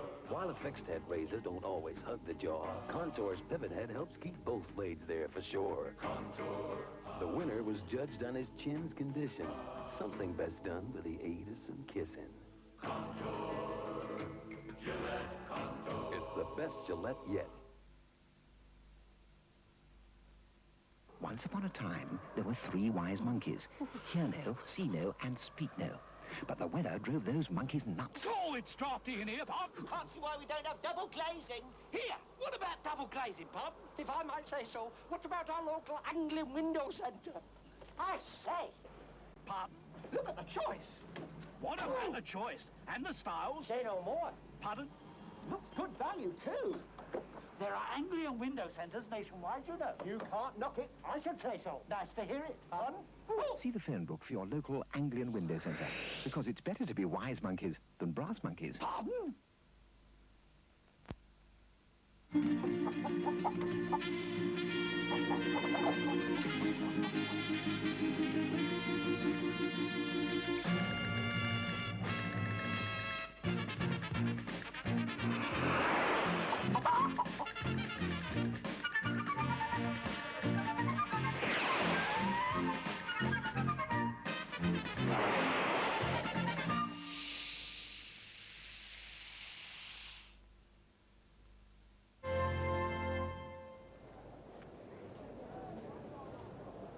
Now welcome viewers from all over the world. There's an astonishing 21 countries, some 200 million viewers joining us for this 204th Epsom Derby. 21 runners, and to see them, as always, the royal presence, Her Majesty the Queen Elizabeth, whose horse Oriole was second on the Coronation Derby here 30 years ago, and sadly the royal horses haven't got any closer since.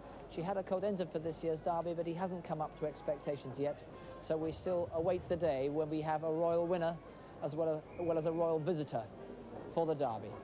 Enormous crowds here at Epsom, hundreds of thousands, perhaps 500,000 people crowding around the Downs, which got absolutely soaked last night. We've got 21 runners, horses from England, France, Ireland, and for the first time ever, a colt flown in especially from America. Lester Piggott remembers bidding for his record 9th Derby. The French ace Yves Samata is trying to win it for a second time. He rides Sloopy. And the remarkable Bill Shoemaker trying to add an Epsom Derby victory to the record 8,000 winners he's ridden in America.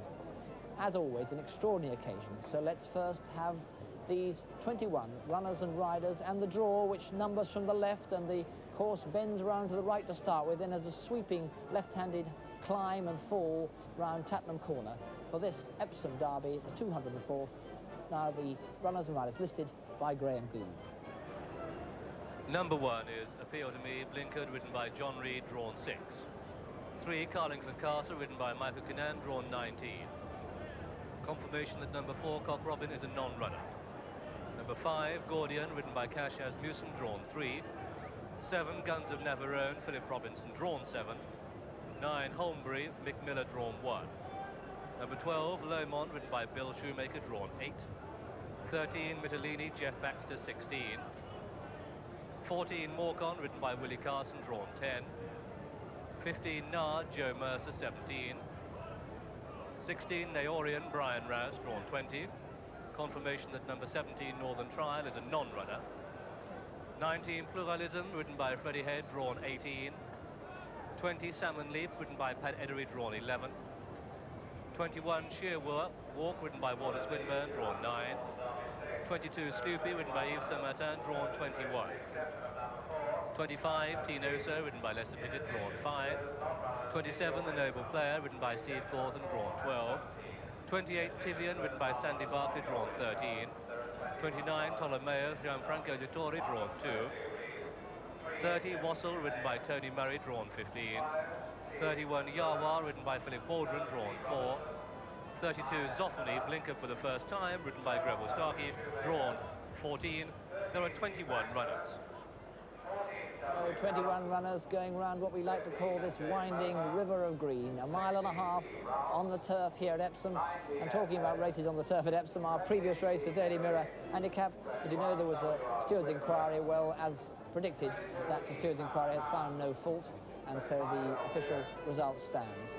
But this derby, along with the Grand National, is one of the 2 occasions in Britain when the whole nation gets interested in horse racing, and everybody has a bet. All sorts of, even vicars and fine living people get involved in our wicked old ways here. A whole lot of people get involved, and a man down in our betting ring now with news of the betting is John Woodcote. Years, bookmakers here have taken a terrible hammering. It's done them no good at all. 16 times in 20 years, the race has gone to the first or second favourites. Now, clearly, Tinozo's going to start favourite today. He's now out to 4-1 you can get against Tinozo, but every bookmaker on the track is determined to make him a loser. They want punters to come in to back Tinozo. If they can get him beaten, they've got a chance of getting a result. Second favourite, absolutely clearly, is Salmon Leap. He's 6-1. 6-1 Salmon Leap, and you cannot beat that. But Willie Castle's Mount Morecambe, I've seen 8s, but it's gone out to 9-1 now. 9, you can get Willie Castle's Mount Morecambe. Now, the horse I'm feeling really sorry for is poor old friendless Lomond. If I was booked to ride Lomond, and not Bill Shoemaker, who was switched today, if I was on Lomond, he couldn't be less popular than he is now. Nobody wants to back Lomond. He's out to 12-1. Carlingford Castle from Ireland has also been backed. I can see 14-1 Carlingford Castle. Ptolomeo's on the slide too. He's 14-1. But the interest is, will Tinozo start at 4-1, or will the office money come in and shorten him up? Well, it's an international occasion, this, because for the first time ever, we've got an American horse, Sloopy, flown in especially to run in the Derby. And to mark that international occasion, we have America's leading lady race commentator, Charlesy Canty, with us. Charlesy, tell us about Sloopy. A real challenge? Probably not, Brough. I think it's a wonderful sporting gesture on the part of the Taylors in the Hills who brought this horse over. He is a nice colt. He has won his share of races, but I'm not sure he's a legitimate threat today. He could be. One never knows. There's no such thing as a sure thing in horse racing. But the point is, it's the idea of the international exchange, and it's a grand gesture that they brought him here. Well, the jockey's already doing it, of course. The Shoe becoming a regular visitor, and we have a resident here, Steve Cawthon, and Cash Asmussen, now over from France. Well, we think of Steve now more as yours than ours. But Bill obviously does so well here, and he enjoys coming here so much, and rode so well at Sandown yesterday, and it'll be interesting to see how he fares in the Derby this afternoon. What's your feeling about the Derby? been so intrigued by the weather. Evidently, that plays such a big part. I, of course, am leaning for Mr. Shoemaker and Lomond. It's the year for Seattle Slew, and we'll just hope that his half-brother can carry on in his big brother's tradition. But people say the ground's too soft. Do you think Bill thinks that too? Well, evidently the question has been all along whether Lomond can stay the distance or not. I would assume that because it rained last night and Pat Edery chose to go with Salmon Leap, that he felt maybe that Lomond would not do as well on the softer going. Well, you're staying loyal to Shoe, but we've got this morning, if millions of viewers who are with us on TVA, and we were given by Mr. Hugh Lennon, who's a high-powered mind reader, Charlesy, this sealed envelope in which he assures us of the name of the Derby winner. And he probably knows as well as anybody. I'm sure he knows. So you just put your lovely fingers through it. Is this a little bit like the Academy Awards? Academy Awards, the nominations are 21. We've had the nominations, so you give us, and the winner is... Envelope. We have yet another envelope. How many envelopes are there here, Brough? It's the sick joke, I think. With do we have to go to commercial soon? There's nothing inside. He really is a dummy. There really is nothing in here. Ladies shouldn't be treated like that, should they, They Charlie? certainly shouldn't. And that's not a joke from us, I'll tell you. We'll go and wring his neck. We'll go and wring his neck later. But my own view of this derby is that if we are going to get upset, it'll be with Carlingford Castle, who really got good form in France, and in Ireland, rather. He goes on the soft ground, and he's a good price. Leicester Piggott, obviously, a major contender. I've gone for Lomond earlier on, Charlesy, so I'll stay with him, really. But Carlingford Castle each way is my thoughts at the moment. The derby coming up. Let's go and talk to John Oaksley. Well, that mind reader looked into Scott's mind and didn't find anything, but I think he might easily be right about Carlingford Castle, who you see there, number 3, Carlingford Castle. He cost only 7,400 Irish punts and was very nearly sold as a jumper to David Nicholson at one point, but this rags to riches dream just could come true. Carlingford Castle stays the distance really well, and he beat the top Irish filly Give Thanks absolutely fair and square the other day. He'll love the ground. He came over by boat, but he might just go home in glory with Mick Kinane, number 3, Carlingford Castle. And there's Lomond, 12, one of Mr. Robert Sangster's 4 runners, now apparently not nearly the most fancied. He's a half-brother by the great northern dancer to the American Triple Crown winner Seattle Slew. But despite that illustrious pedigree, there are real doubts about his stamina, especially now that the rain has come. There's no doubt about his ability, though, as we saw in this year's 2000. We can't yet see the 2,000 guineas. We will presently, though. We'll see his triumph in the 2,000 guineas. There hasn't been a much better trial than that, but Lomond isn't certain to get this 1.5 miles. As I say, there's no doubt that he can really produce some speed on the day. Let's look at the English 2000 now.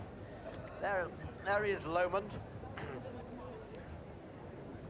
There is Lomond. Arrow, now Go Rightus, who was favourite for the Derby at the time, has come through to flatter in the lead in yellow colours, just inside Muscatite. But there you see Pat Edery pull Lomond out. He got him a beautifully clear run. Now he's got clear down the middle, and Lomond really quickens. Just watch over on the right, Ptolomeo inside the grey, coming through the gap just to the left of the horse in the white noseband. That's Ptolomeo, making ground really fast under Gianfranco Dettori. He finishes second in the end, and that's a really significant performance considering that he runs in the Derby today. He's going past Muscatite into second place, but Lomond won really comfortably. You see Pat Edery give him a pat on the neck. Well, Pat is very fond of the little horse, but he decided that he might be unfavoured by the ground, and so, of course, as you've heard, he rides Salmon Leap. So there is Lomond. There's the favourite. Now at last we've got the favourite, Tinoso. Well, let's look at one of the main reasons for his position as favourite. It's the Highland Spring Derby trial at Linkfield, when the conditions were very much like they are today. Steve Cawthon rode Tinoso that day. They went a hell of a gallop considering the ground, but Steve had Tinoso up in the first 2 all the way. At this stage, the grey sheer walk looks a danger, but not when Steve really gets going. That's Yawa behind on the rails, who also runs in the Derby today. He too can't find any more, and just look at the zest and power with which Tinoso stays on through this very heavy ground. It was even heavier at Lingfield, I'd say, than it is, in fact, a good deal heavier than it is here today, but Tinoso certainly didn't mind it. That race was a mile and a half, so there's not the slightest bit of doubt about his stamina. Of course, that race was only one reason why he's favourite. There's another long, thin reason called Lester Piggott, who chose to ride Jeff Ragg's horse in place of Ptolomeo. There's no doubt about his Tinoso's stamina. He's an improving horse, and with Lester, I reckon he's a worthy favourite. That's Tinoso. And there's Sherwalk. Well, he's the only grey in the field, one of Mr. Sangster's 4. The last time a grey won was in 1946, and as you saw from that Lingfield race, there's no very obvious reason why Sherwalk should beat Tinoso. He's a brave, tough colt, but of the Sangster quartet, at least 2, I reckon, have better chances. For instance, number 20, Salmon Leap. There he is, this big chestnut colt, the only unbeaten colt in the field and quite beautifully bred. He too is by Northern Dancer, a half-brother to Kingslake. Pat Eddery chose him when the rains came, and here, no doubt, is one reason for his decision.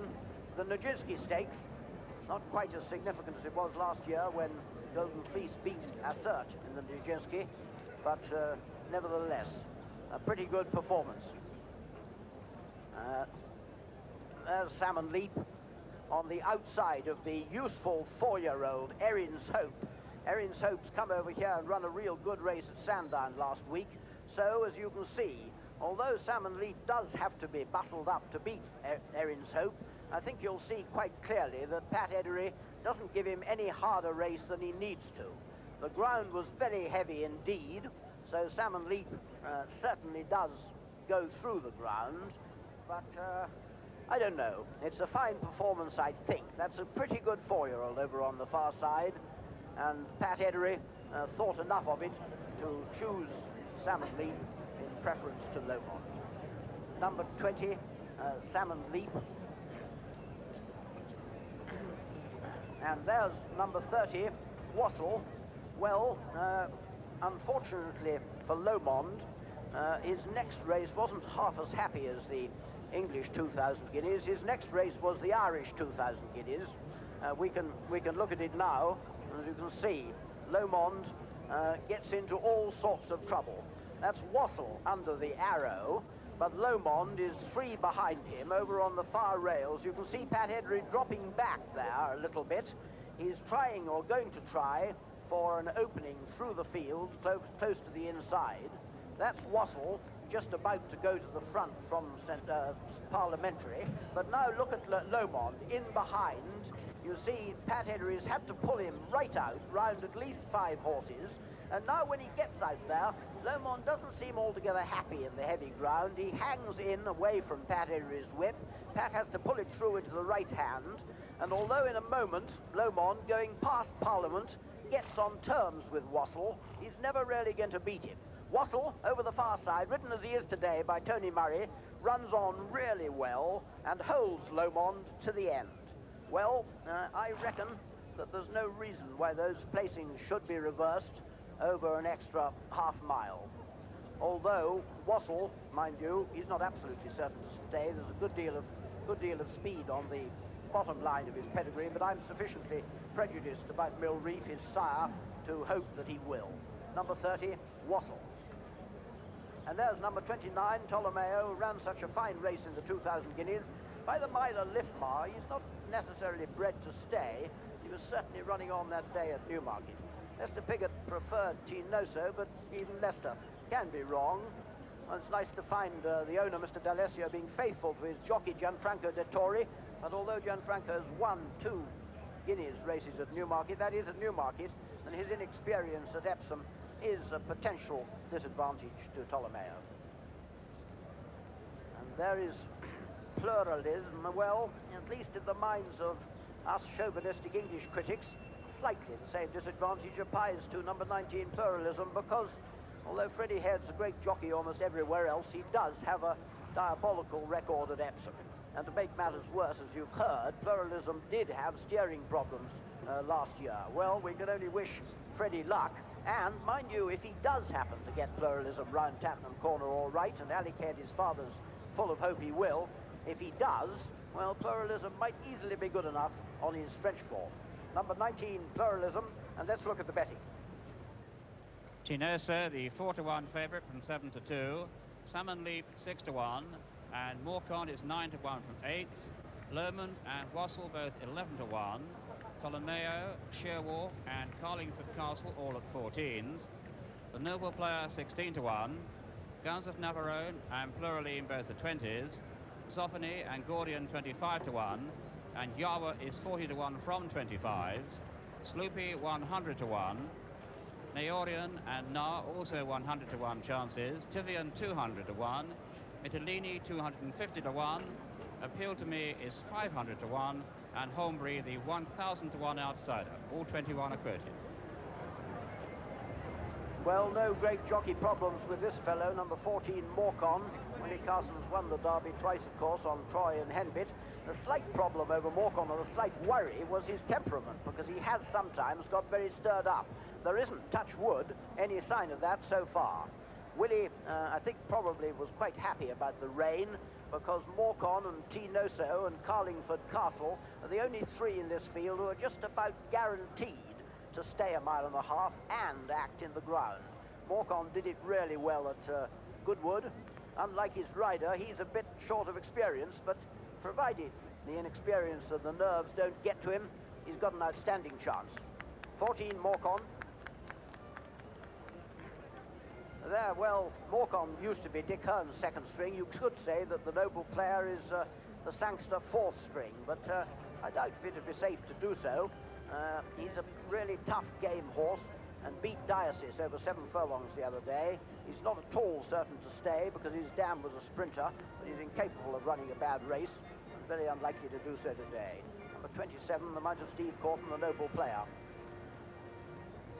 And there's Gordian, who will be the first ride for Cash Asmussen.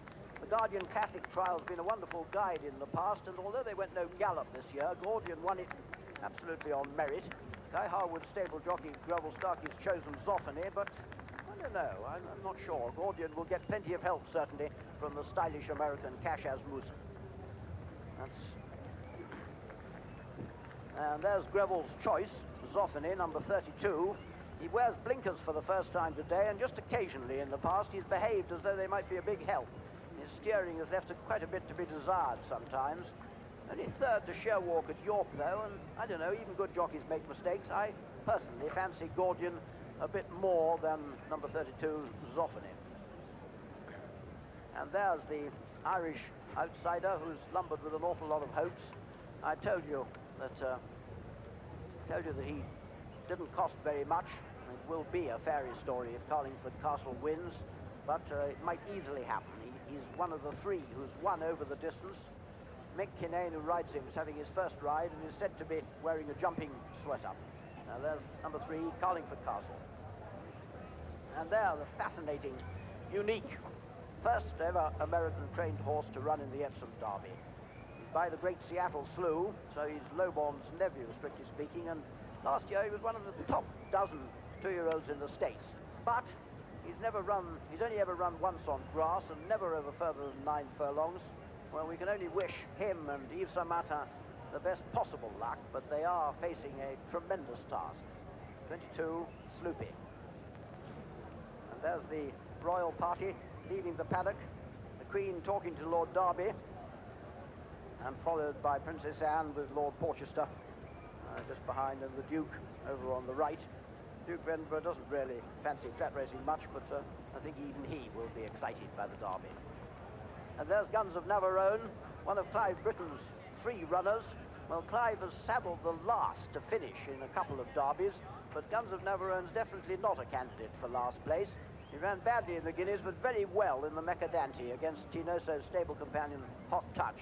Not certain to stay, but a perfectly possible outsider. Guns of Navarone.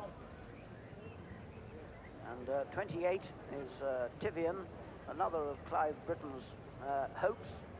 But only a pretty forlorn one, I'm afraid, in this class. Tivian was a long way behind Morcon at Goodwood, and there's no really obvious reason why he should get much closer. Nice to see Sandy Barkley, who rides him. Sandy riding in the Derby for the first time since 1973. Number 28, Tivian. 16 is Naorian, yet another, the third of Clive Britton's team, and not necessarily the weakest.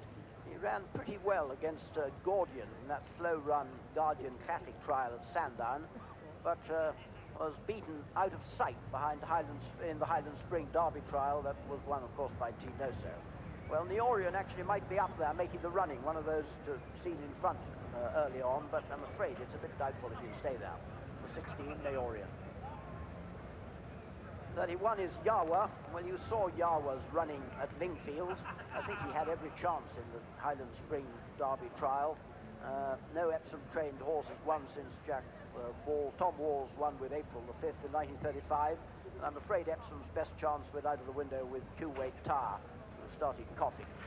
Tinoso beat this fellow at Lingfield very decisively, and the conditions and probably the placing is the same today. 31, Yawa.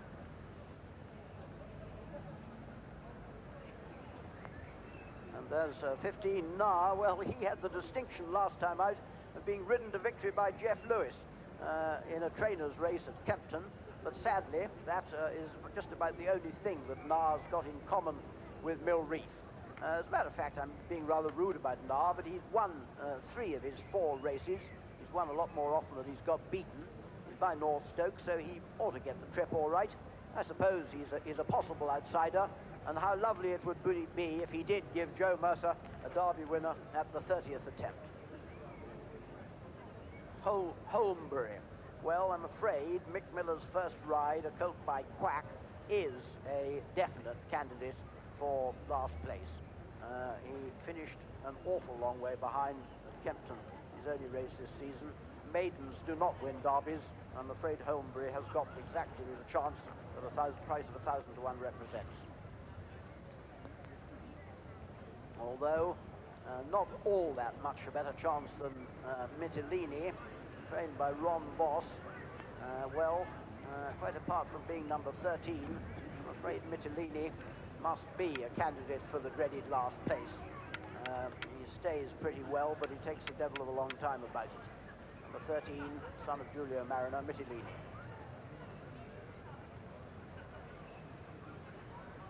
And Appeal to Me is now Paul Kellaway's only runner. Paul's other one is out. Well, the best horse Paul ever trained, probably, I should think, was Madame Gay, who was by Appeal to Me's sire, Star Appeal. But sadly, Appeal to Me has not yet shown anything like the same form as Madame Gay. He was 15 lengths behind Tinoso at Lingfield, and, well, you need to hurry to get a bit closer. Let's have a look at the betting now.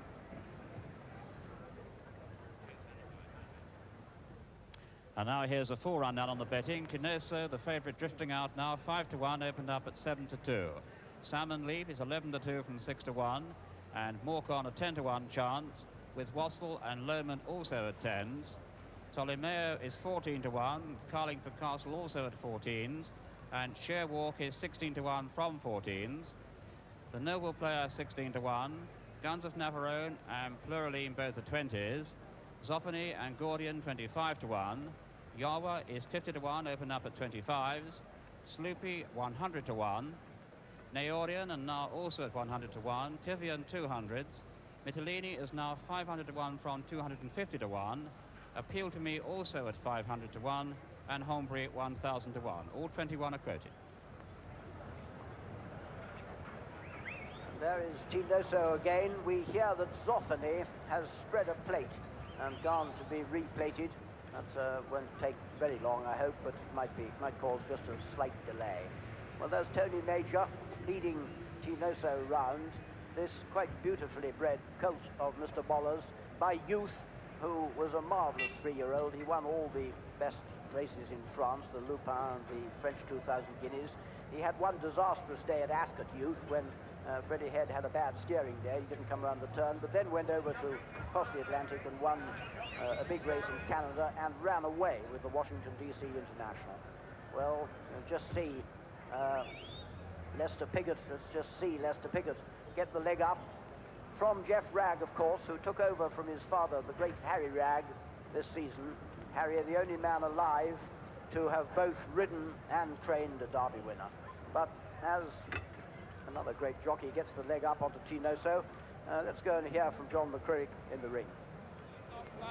Hand and a half to Nozo, hand and a half to Nozo, 5.5 to 1 to Nozo. It is unbelievable. He's gone right out from 7 to 2 out to 5.5 to 1. Hardly anyone's backing. Where is the money for the favourite? Salmon Leap, solid, 6 to 1, and it looks as though we've got a battle on to find who is actually going to start favourite, Salmon Leap or Tinoso, because of the weakness of Tinoso. One bookmaker behind me is going even money to Tinoso, finishing in the first 4. So if Tinoso finishes in the first 4, he loses money, and that's an evens chance. Looking at some of the other horses, Homebreed, 1,000 to 1 outsider. Punters have got pounds to spare. They're all going around with the odd pound for Homebreed. I can see Lomond's been taken at 12. They're taking bits of the 12 Lomond. Plurilim, the French horse, that's been well back to 20 to 1 and 16 to 1. And I must also put in a word for Ptolomeo. There were 14 monkeys each way. That's in fact £500 each way at 14 to 1 for Ptolomeo. But the great mystery is, where on earth is the money for Tinoso?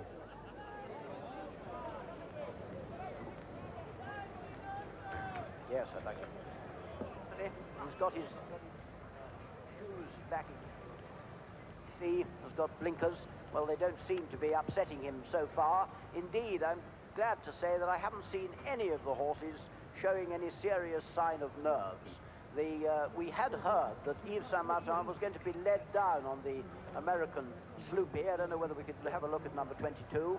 He's got a pair of large white bandages on his hind legs, Sloopy, and needed them really because he was kicking, jumping and kicking. There he is, there's the American challenger. Yves Saint-Martin rides amazingly short, as you can see.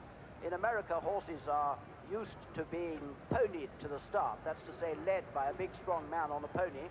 Sloopy's never been to the start on his own, and we had heard that he was going to be led not by a pony, but by a man walking. I don't know whether that's the case or not, or whether Yves is going to take his life in his hands and manage to wagon Sloopy down. I hear that Brough is talking to a jockey who sadly hasn't got a ride today, Paul Cook. That's right. Well, with me now is Paul Cook, who was second last year, and Paul, particularly about horses spreading a plate. You were second in 66 on Preton when Charlottetown spread a plate. That's absolutely right, Brough, yes. What does the delay do to jockeys and to horses especially? Well, we all have to wait, and we can't go without the other horses, but naturally the adrenaline gets a bit higher. And how much do horses fret? Well, naturally, it all depends on the individual, but they want to get on with it, I'm sure, most of them, but they can't go until they say go. Well, now all your jockey colleagues are down there in the paddock. What were they saying before the race? What do they think is going to win? Well, I think they've been very open-minded about the situation, because it's been a sort of pretty rough preparation for horses, and a lot of horses who haven't got the form haven't had the trials. And the other horses who have had the trials, naturally they're a little bit sceptical about their chances overall. And before Garitas was pulled out yesterday, you were going to ride Morcon. How hopeful were you of him? Well, I was very disappointed, but understand the situation as well as stable jockey. But I did ride him work, and he gave me an exceptional feel. And good horses do that to you.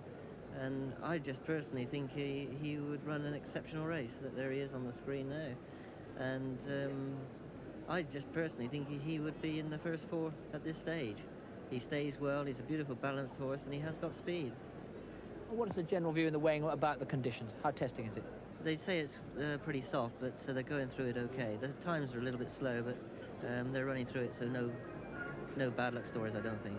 And finally, Paul, Derby stories always come back to Lester Piggott. How much were you all pulling his leg beforehand today? There weren't many jokes going around in the room when I was down there, but I'm sure he knows that he's got a good chance because he set up a very good trial. And he's chosen right? He could have, after all, gone for Ptolomeo or Wassel, we think? He's not a bad judge, Lester, and like I said, he's one horse who has come out with a very good trial, and he's sat on quite a few horses prior to this race, so in his own mind, he must feel that he's right. Well, let's see. Tinoso versus Morcon and all the others. Paul Cook, thanks for talking to us. Thank you very much, bro. Lester's made his decision and looks quite content with it. As Brough says, as a matter of fact, it's it's not true that he is absolutely cool and calm. He is very, very calm on Derby Day, calmer than most people, but it does slightly get to him and excite him. Even he admits that after 8 victories. Tinoso looking very, very calm, and so even more important was Morcon, because Dick Hearn was quite worried about Morcon's nerves, and they show no sign of betraying him so far. Tinoso now. Well, they're now beginning to get into order for the parade. I hope to go through them so that you will get a glance at all the colours and also give you the jockeys' riding records in the race. That's Tyrion going out there. Now then, gradually getting into order for the parade. Zoffany will be last in the parade, owing to the Z in front of his name. He looks very, very calm, first time in blinkers. They're certainly not upsetting him at all. Starkey has chosen Zoffany, as you know, in front of Gordian. I hesitate to disagree with him, but I rather think Gordian might beat Zoffany, but we'll see. As they leave the empty paddock, Queen's gone, the horses have gone. And now, let's take them in order through the parade. This is One Appeal to Me, ridden by John Reed, having his 4th ride. He's never been placed so far. John Reed on Appeal to Me with the familiar star. That's Jeremy Kay leading Appeal to Me. Carlingford Castle, Mick Kinane's first ride ever. He has got a sort of woolly jumper on, and that's Paul Whelan leading him. Cash Asmussen on Gordian, number 5, and behind him, Philip Robinson having his first ride on Guns of Navarone. Here's Holmbury, Mick Miller having his first ride, the lad's Vince Plum. There's Bill Shoemaker, who's ridden, having his 3rd ride, was 2nd on Hawaiian Sound. Very, very close second too. Behind him is Mitellini, ridden by Jeff Baxter, having his 6th ride, led by Bobby Whitten. That's Mitellini, definitely one of the outsiders. Willie Carson, Morcon still calm. Willie having his 15th ride. He won twice on Troy and Henbit. And Morcon's led by Steve Grayson. Buster, the travelling headlight beside him. Joe Mercer's 30th ride. 2nd twice and 3rd once. The lad's Tom Marshall. Behind him ought to be Freddie Head, but it's not. It's one of Captain Lemos's. It's Naorian.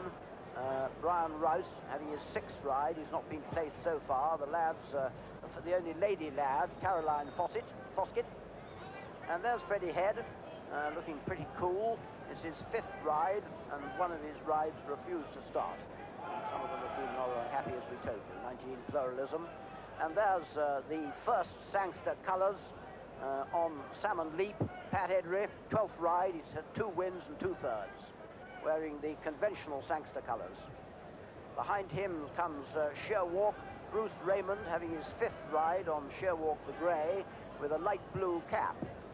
That's not, I beg your pardon, it's not Bruce Raymond, it's Walter Swinburne on Sherwalk. Of course, he rides Sherwalk because Cock Robin was withdrawn. I apologise, got my facts wrong there. There's Sloopy, looking perfectly calm so far, just sweating a little bit on his neck. Saint-Martin's had, this is his 16th ride. He's had 1 win, 2 seconds and 2/3.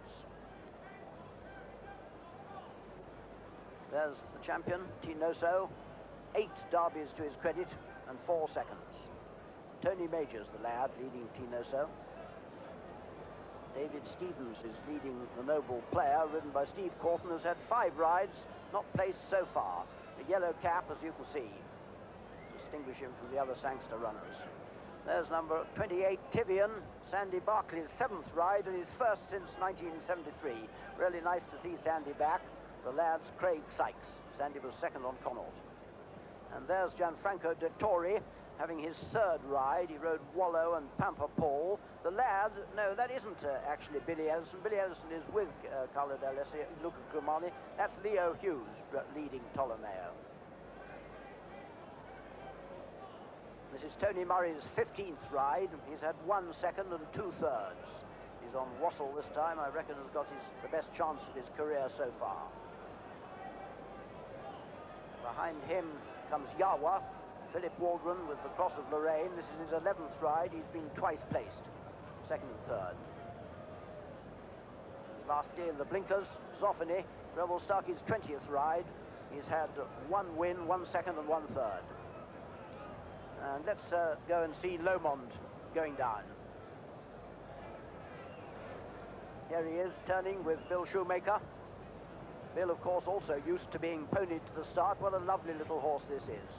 Quite beautifully bred by Northern Dancer out of the dam of Seattle Slough. He certainly looks perfectly happy on the ground there, but will it test his stamina too far? I very much hope not, because how I'd love to see Bill Shoemaker win a derby. That's number 12, Lomond. Let's look for his stable companion, Salmon Leap, Pat Edery's choice. This very, very much bigger horse. He's really big to come down Tattenham Hill, but according to Pat, he's a well-balanced horse. He handled the mud perfectly all right in the Judith Stakes, going down not brilliantly or extravagantly, but quite effectively and very nice and calm. Here's the favourite now, Tinoso, going down particularly well. I may be slightly prejudiced, but I think that's possibly the best action, and that and Lomond are the two I like best, the way they're going down. Doesn't take any hold. Leicester will be able to put him where he wants, and how fascinating it'll be to see how early Leicester goes to the front on Tinoso. He's never hit the front more than 2 furlongs from home before, but this is such an out-and-out stayer that I suppose he might. He's followed down by the Noble Player, and there's Sloopy going down perfectly calmly, even on this nasty downhill run.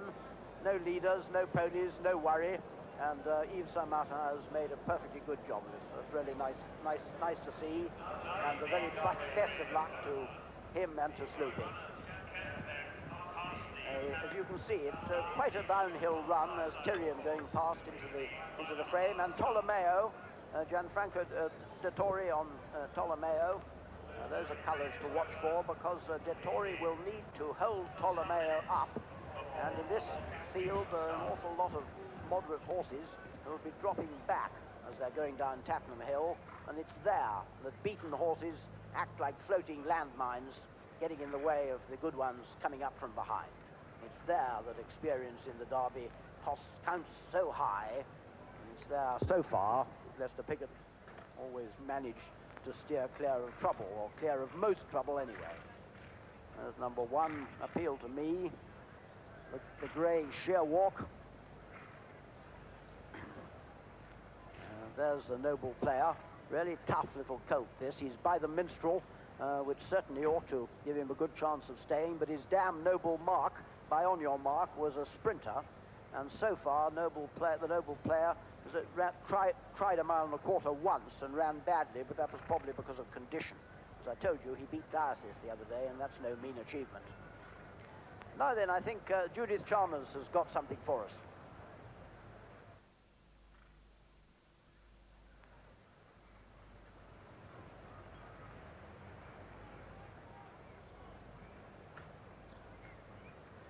Well, there's one of the outsiders, Holmbury, the Noble Player, who we've seen before with the yellow cap. 27. Oh, I believe we lost sound from Judith Chalmers. I'm so sorry. You weren't able to get the wise advice she was going to give you. There's Tinoso, still perfectly calm. They cross the road there. There's a small gate. They go through the road and down onto the narrow walkway, which goes downhill first and then uphill to the start. There's Gianfranco Dettori on Ptolomeo, who looks wonderfully calm and cool. Let's see how he's going in the betting, and the others too. Ptolomeo is 14-1 from 12. Tinoso, the 11-2 favourite from 5-1. Salmon Leap at 6s. Morcon 10-1, and Wassel and Lomond also at 10s. Carlingford Castle fell to 1 from 14s. Ptolomeo 14-1. Sherwalk 16-1. The Noble Player 16s. Guns of Navarone and Pluraline both at 20-1. Zoffany and Gordian 25-1. Yarwa at 50s, and Sloopy 100-1. Neorian and Na also 100-1 chances. Tivian 200-1. Mitilini and Appeal to Me both at 500-1. And Holmbury, the 1,000-1 outsider. All 21 show. 1,000-1. Here they go about poor old Holmbury. I don't know whether he's favourite to finish last. It certainly sounds as if he might be. Well, as they file down across the course, some of the lads come down and lead their own horses across. Derby has that in common with the Grand National. The lads very often come to the start. See, I think that's Morcon, and now Morcon is beginning to boil up a little bit. We feared he might, and he's got his lad with him. That's Steve Grayson, and Morcon is boiling up a little bit, but as Dick Hearn said before, maybe he'd be worse off if he didn't sweat. He just may be that sort of horse. I don't think it's anything to worry about. Well, there's Freddie Head, as we've said so many times. He has had some bad experiences at Epsom. Derek Thompson was talking to him earlier on. He asked Freddie whether he was hoping for a change of luck. When it's finished? I hope so. What sort of horse does he like to ride? Is he good? He's been good lately. His last two runs, he acted well. Last year, as a 2-year-old, he was a bit difficult. He was a bit free and, you know, very green. But this year, he's been working well, and everything's been fine. French horses have been dominating the classics over Europe at the moment. I mean, do you think this horse could win the Derby today? I think so. I think he's got a good chance. He has good form. He was a brilliant 2-year-old. He ran well. He was third the other day in a good race in Paris behind Les Migrants. And he's got classic form. I don't know. I think he could win. I mean, he's got as good a chance as many others, I think.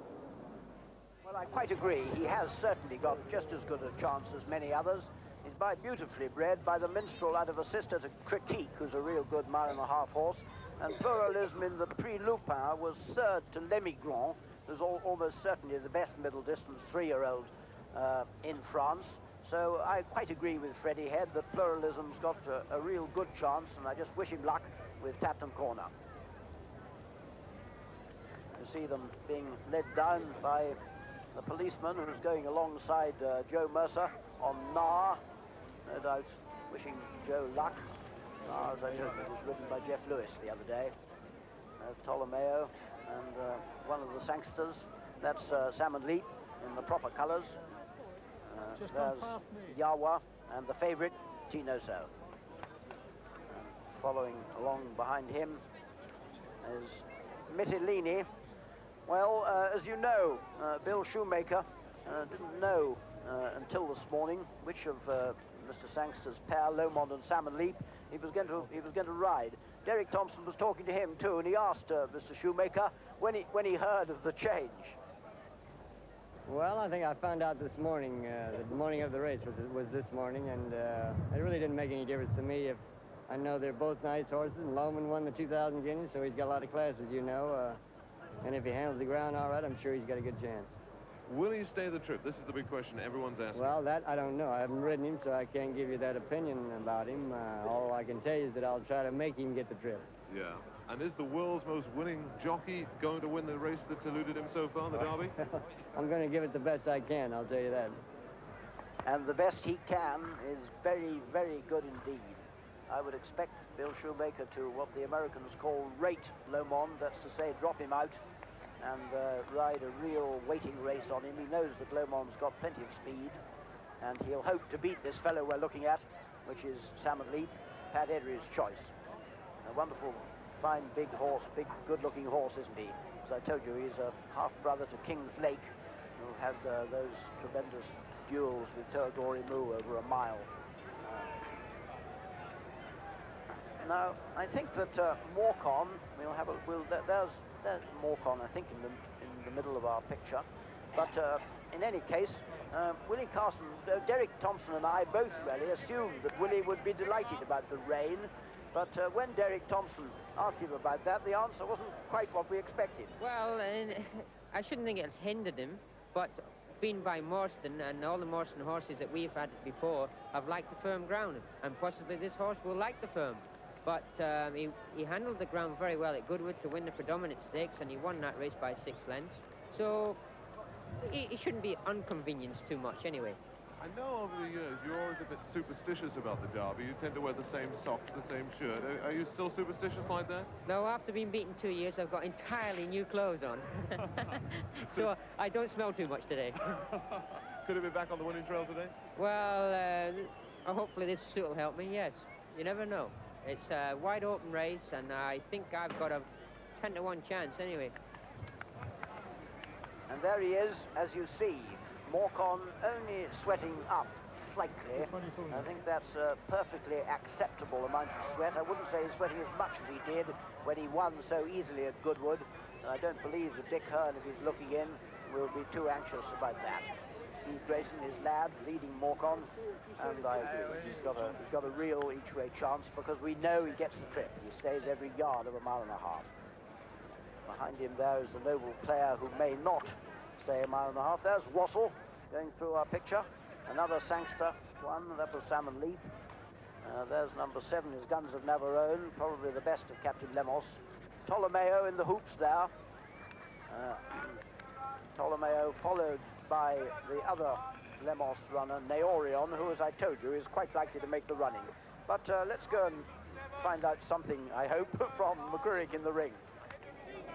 They found the bottom line beyond which Tinozo cannot fall, and that was 6-1. One bookmaker went 6-1. A great crowd just swamped him, and the horse is now 5-1 and 9-2 Tinozo. Tell you one interesting story. Ladbrokes, that's the biggest off-course office firm. They came in, had a monkey that's £500 on at 5-1 with John Banks. John Banks, and as the representative walked away, said, "I'll take 10,000 to 2 Tinozo," and the Ladbrokes man turned around and took him. So that is why the 5 is now virtually gone, and it's 9-2 Tinozo. Salmon Leap, very solid, 6-1, 13-2. Money coming in now for Morcon and Willie Carson at 9 and 8-1. And also Ptolomeo, pretty solid at 14-1. But Tinozo, fascinating, he's 9-2, isn't it? Well, there is Tinozo. And what I'm fascinated about, much more than his price, is the tactics which Lester Piggott employs on him.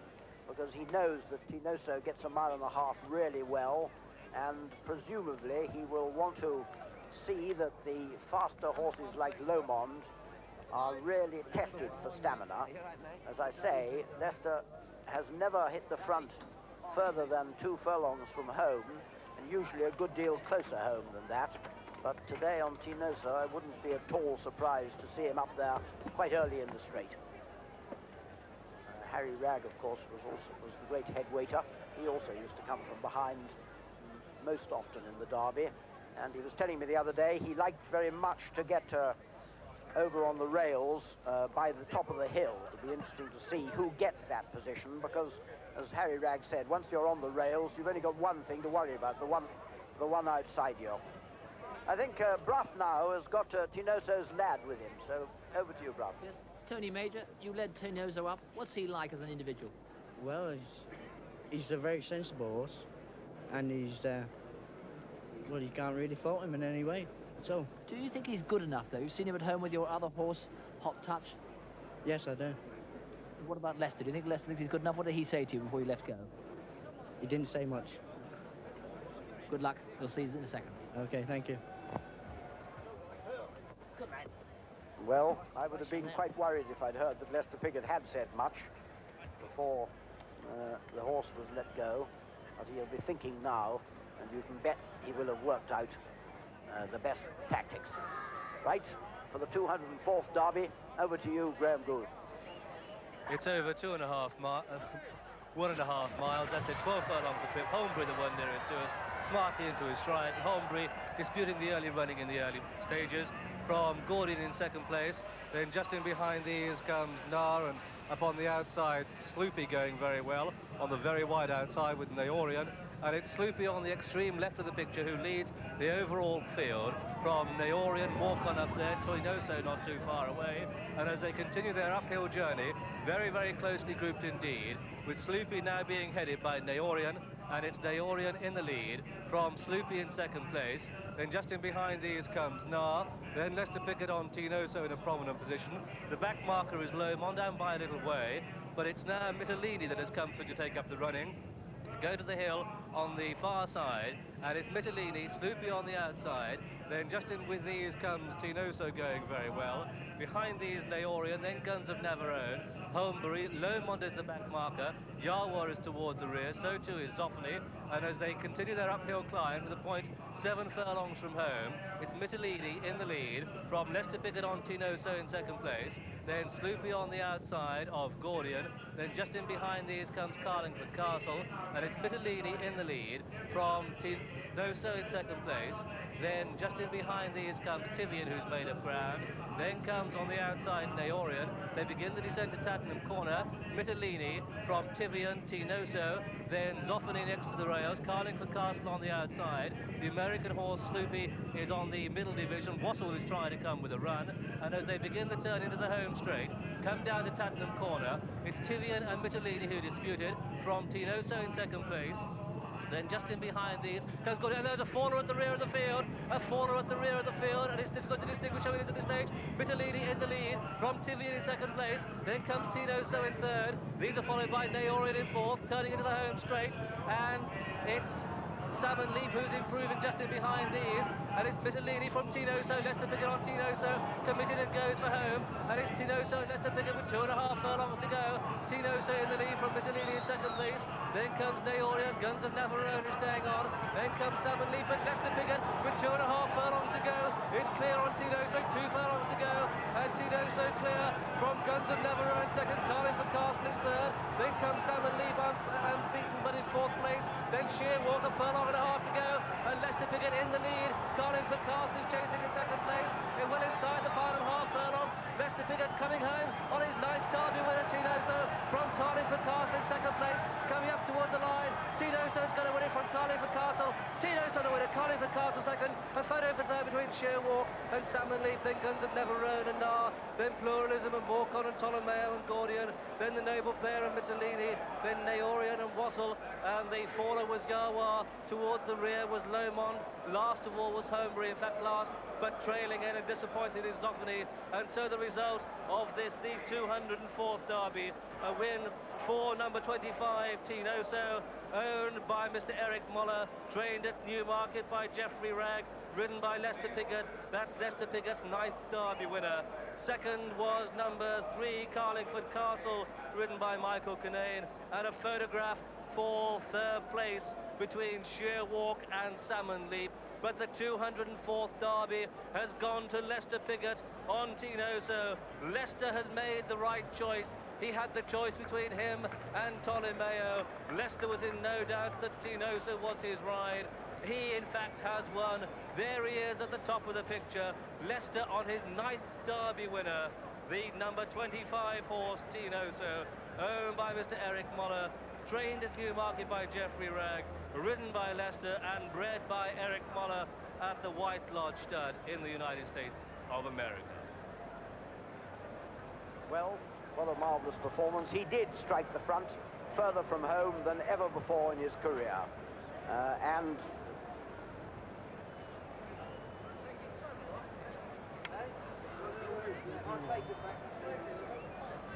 Congratulations, Leicester. You've set an all-time record. 9 winners. Fantastic. Thanks. It looked very easy. Come on. Keep going. Come on. And there's so much cheering down here that the horse just pricking his ears. Leicester, it looked easy from the stands, was it? Yeah, it was, couldn't believe it was so easy, no? Nothing came at you at all? No, I was running away, all the way. You were? Oh, and we're really going now. Quite a bit of cheering down here. It's causing quite a bit of panic. Stable led out the front, shielded by the 2 horses. The photographers in front of them, making his way towards that coveted Derby winner's circle. well, he couldn't believe how easy it was, and that was how it looked to us. I don't yet have news of who the faller was. I can only tell you that it was it was Yawa. It was Yawa, I'm now told. We will tell you, of course, as soon as possible, news of Philip Waldron, and if we can, of what caused that fall. It was, happily, it was among the back markers, so there was, I hope, there was no need for Philip to get kicked around too much. But Leicester Piggott, well, what a lovely ride he must have had. He had a beautiful position down the hill, not actually on the rails. I think Mr. Ragg would probably have liked him to be one closer to the rails. He was one off the rails, in fact. And I've just heard, I'm delighted to hear from Graham Goode that Philip Waldron has got out of the ambulance in the place reserved for the third, and is perfectly all right. And I think Yarwood is all right too, so that there's been no casualties in this 204th Derby. And what a lovely scene. The greatest Derby jockey of our time, maybe of all time, Lester Piggott, dismounting in the hallowed winner's circle for the 9th time. There's Mrs. Trish Ragg greeting him. Off he goes to weigh in. And nobody said, don't forget, I shouldn't think. Sherwalk was third. So I believe Mr. Sangster had both third and fourth, because I think Salmon Leap was fourth. Sherwalk third, Salmon Leap fourth. So he hasn't quite emulated Michael Dickinson. We think he was the first person. And there's Lester, looking positively radiant. What a very, very happy sight. No trouble with the weight today. And Tinoso getting very well-deserved congratulations. I'm not sure whether Mr. Harry Ragg is here. I believe he's probably watching on television at home, in which case I would just like to say congratulations to him and how delighted he must be for his son Jeff, who's helped him so much for so long and took over this season with such triumphant results. Harry Ragg, one of the Epsom greats, and he's used another great man around Epsom to brilliant effect today. The winning distances were 2 and 3. There's Jeff Ragg by Tinoso's head. 3 lengths twice over. I'm sorry, not 2 lengths and 3 lengths. 3 lengths and 3 lengths was the winning distance. And I think that that first 3 lengths could have been quite a lot more. But let's look at it again. Let's join them 3 furlongs from home. Just about, I think, as Lester Piggott hits the front. He's already done so, in fact. He's gone there pretty easily from Mytilene. And there's the big Irish horse with the white face. He's the one to watch, because he turns out to be just about the nearest thing to a danger there is. Guns of Navarone running really well in second place, but it's Carlingford Castle, the horse who so nearly became a jumper, who poses the only threat there is. But as you can see, this may not be absolutely Leicester's easiest Derby winner, but it's certainly one of the easiest. He looks round and he doesn't see anything at all. He doesn't bother really seriously to use the whip. He just keeps Tinoso going with it. Carlingford Castle comes past Guns of Navarone into second place, and here come the stable companions, Salmon Leap, and no, not stable companions, owner companions, Salmon Leap and Sherwalk disputing third place. But there's not the slightest doubt about the winner, and all those people who laid Sherwalk and lengthened his price just turn out to be absolutely wrong. Let's see what starting price was. And the winner, number 25, Tinoso, returned the 9-2 favourite. Second, number 3, Carlingford Castle at 14-1. And third, number 21, Sherwalk at 18-1. Non-runners, numbers 4 and 17 and 21 ran. And so for the record 9th time, the man himself, Lester Piggott, is here. Well done, Lester. Congratulations from everybody, Yeah, thank you. Last night you said you might change the tactics, you'd have to see, and you did it better than ever. Well, you know, he gave me a great ride, you know. I couldn't believe how well I was going. Turning home, you know. I was cantering, really, you know. Really? Because, I mean, they ganged up behind you, and I thought they might all come after you, but no? Well, I just let him go.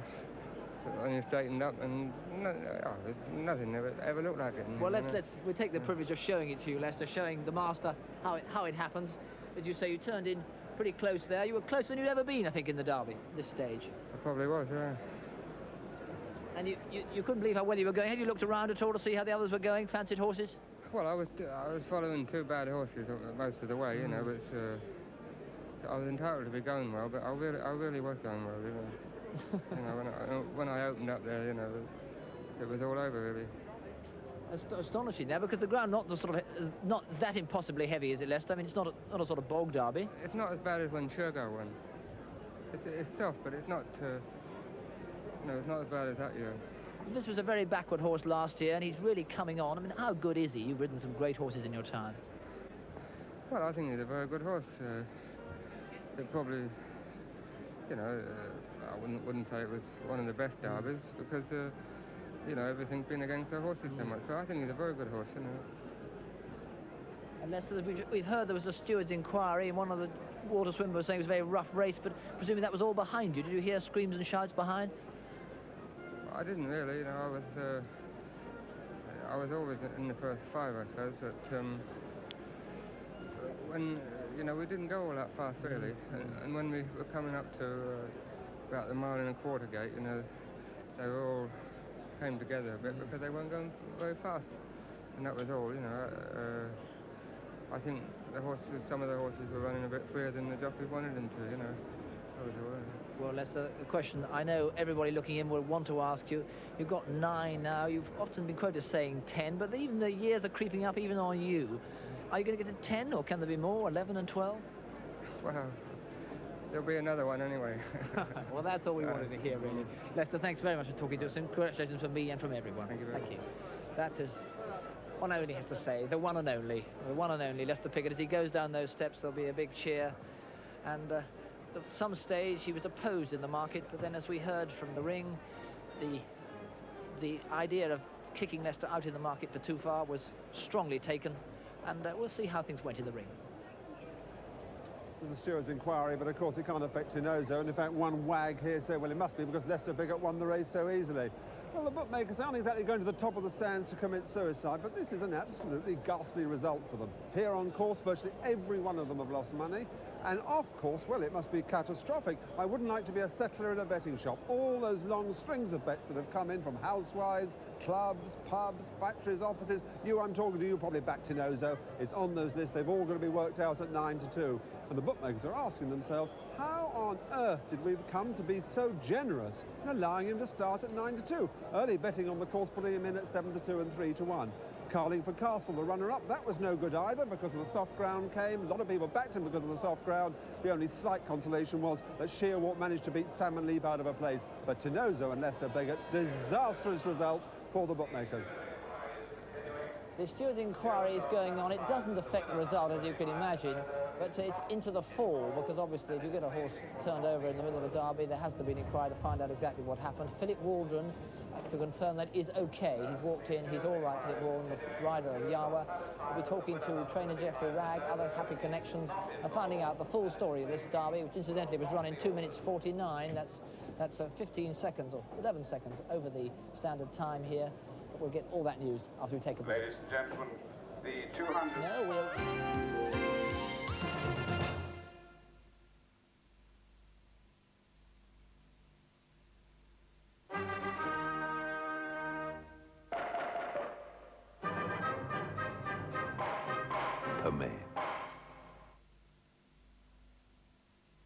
At Presto, Red Dot means more of the brands you like at the price you want. More really low prices, like HP baked beans at 18.5 pence. Robinson's whole fruit drink at 97 pence. Golden Wonder crisps at 49 pence. Prize real fruit yogurt at 54 pence. And cattle meat at just 29.5 pence.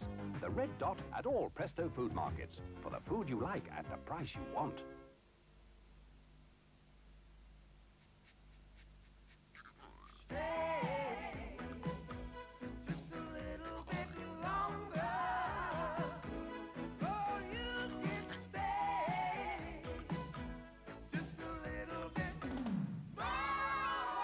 The only way to get a deeper tan is to stay longer in the sun.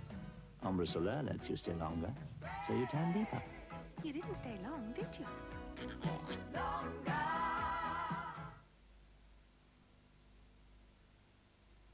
Ah, that were grand. Yes. Now, all we need to finish off a good meal is Wensleydale. Oh, no, yes, you're one of the best after-dinner entertainers there are. But I can't. Come on now, don't be shy. Well, all right. Ah, heck. Young Wensleydale's a knockout with fresh fruit, eh? Magic with apples and pears. I see the lads went down 4-0 to Huddersfield. I thought they were lucky to get nil. Yeah. A funny thing happened to the other way. Wensleydale. What a nice way to end a meal. Look on your yogurt pot. Look, see what it's really got. Preservative. That's a word you won't find on ski. Look and ski. It's so full of freshness. Look and ski. Full of fruit, full of goodness. Look and ski. We're going to show you how to save money with your electric water heating. It's simple. You use it at night. What you need is an Economy 7 time controller, so your immersion heater runs overnight on cheaper night rate electricity. And with a thick lagging jacket, hardly any heat is wasted. When you wake up, there's a tank of cheap piping hot water, electric. So heat your water overnight with Economy 7. Ask at your electricity board or approved contractor. Heat electric.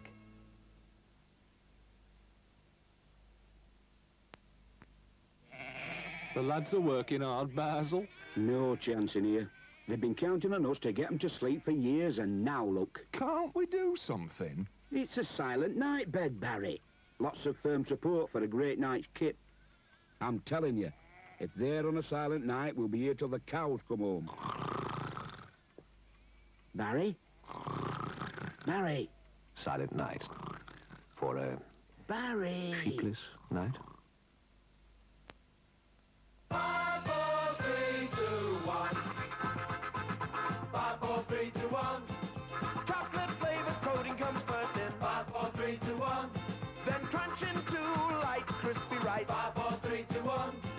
Choo choo choo the caramel toffee in 5, 4, 3, 2, 1. Oh, wafer and fondant too. 5, 4, 3, 2, 1. 5, 4, 3, 2, 1. 5, 4, 3, 2, 1.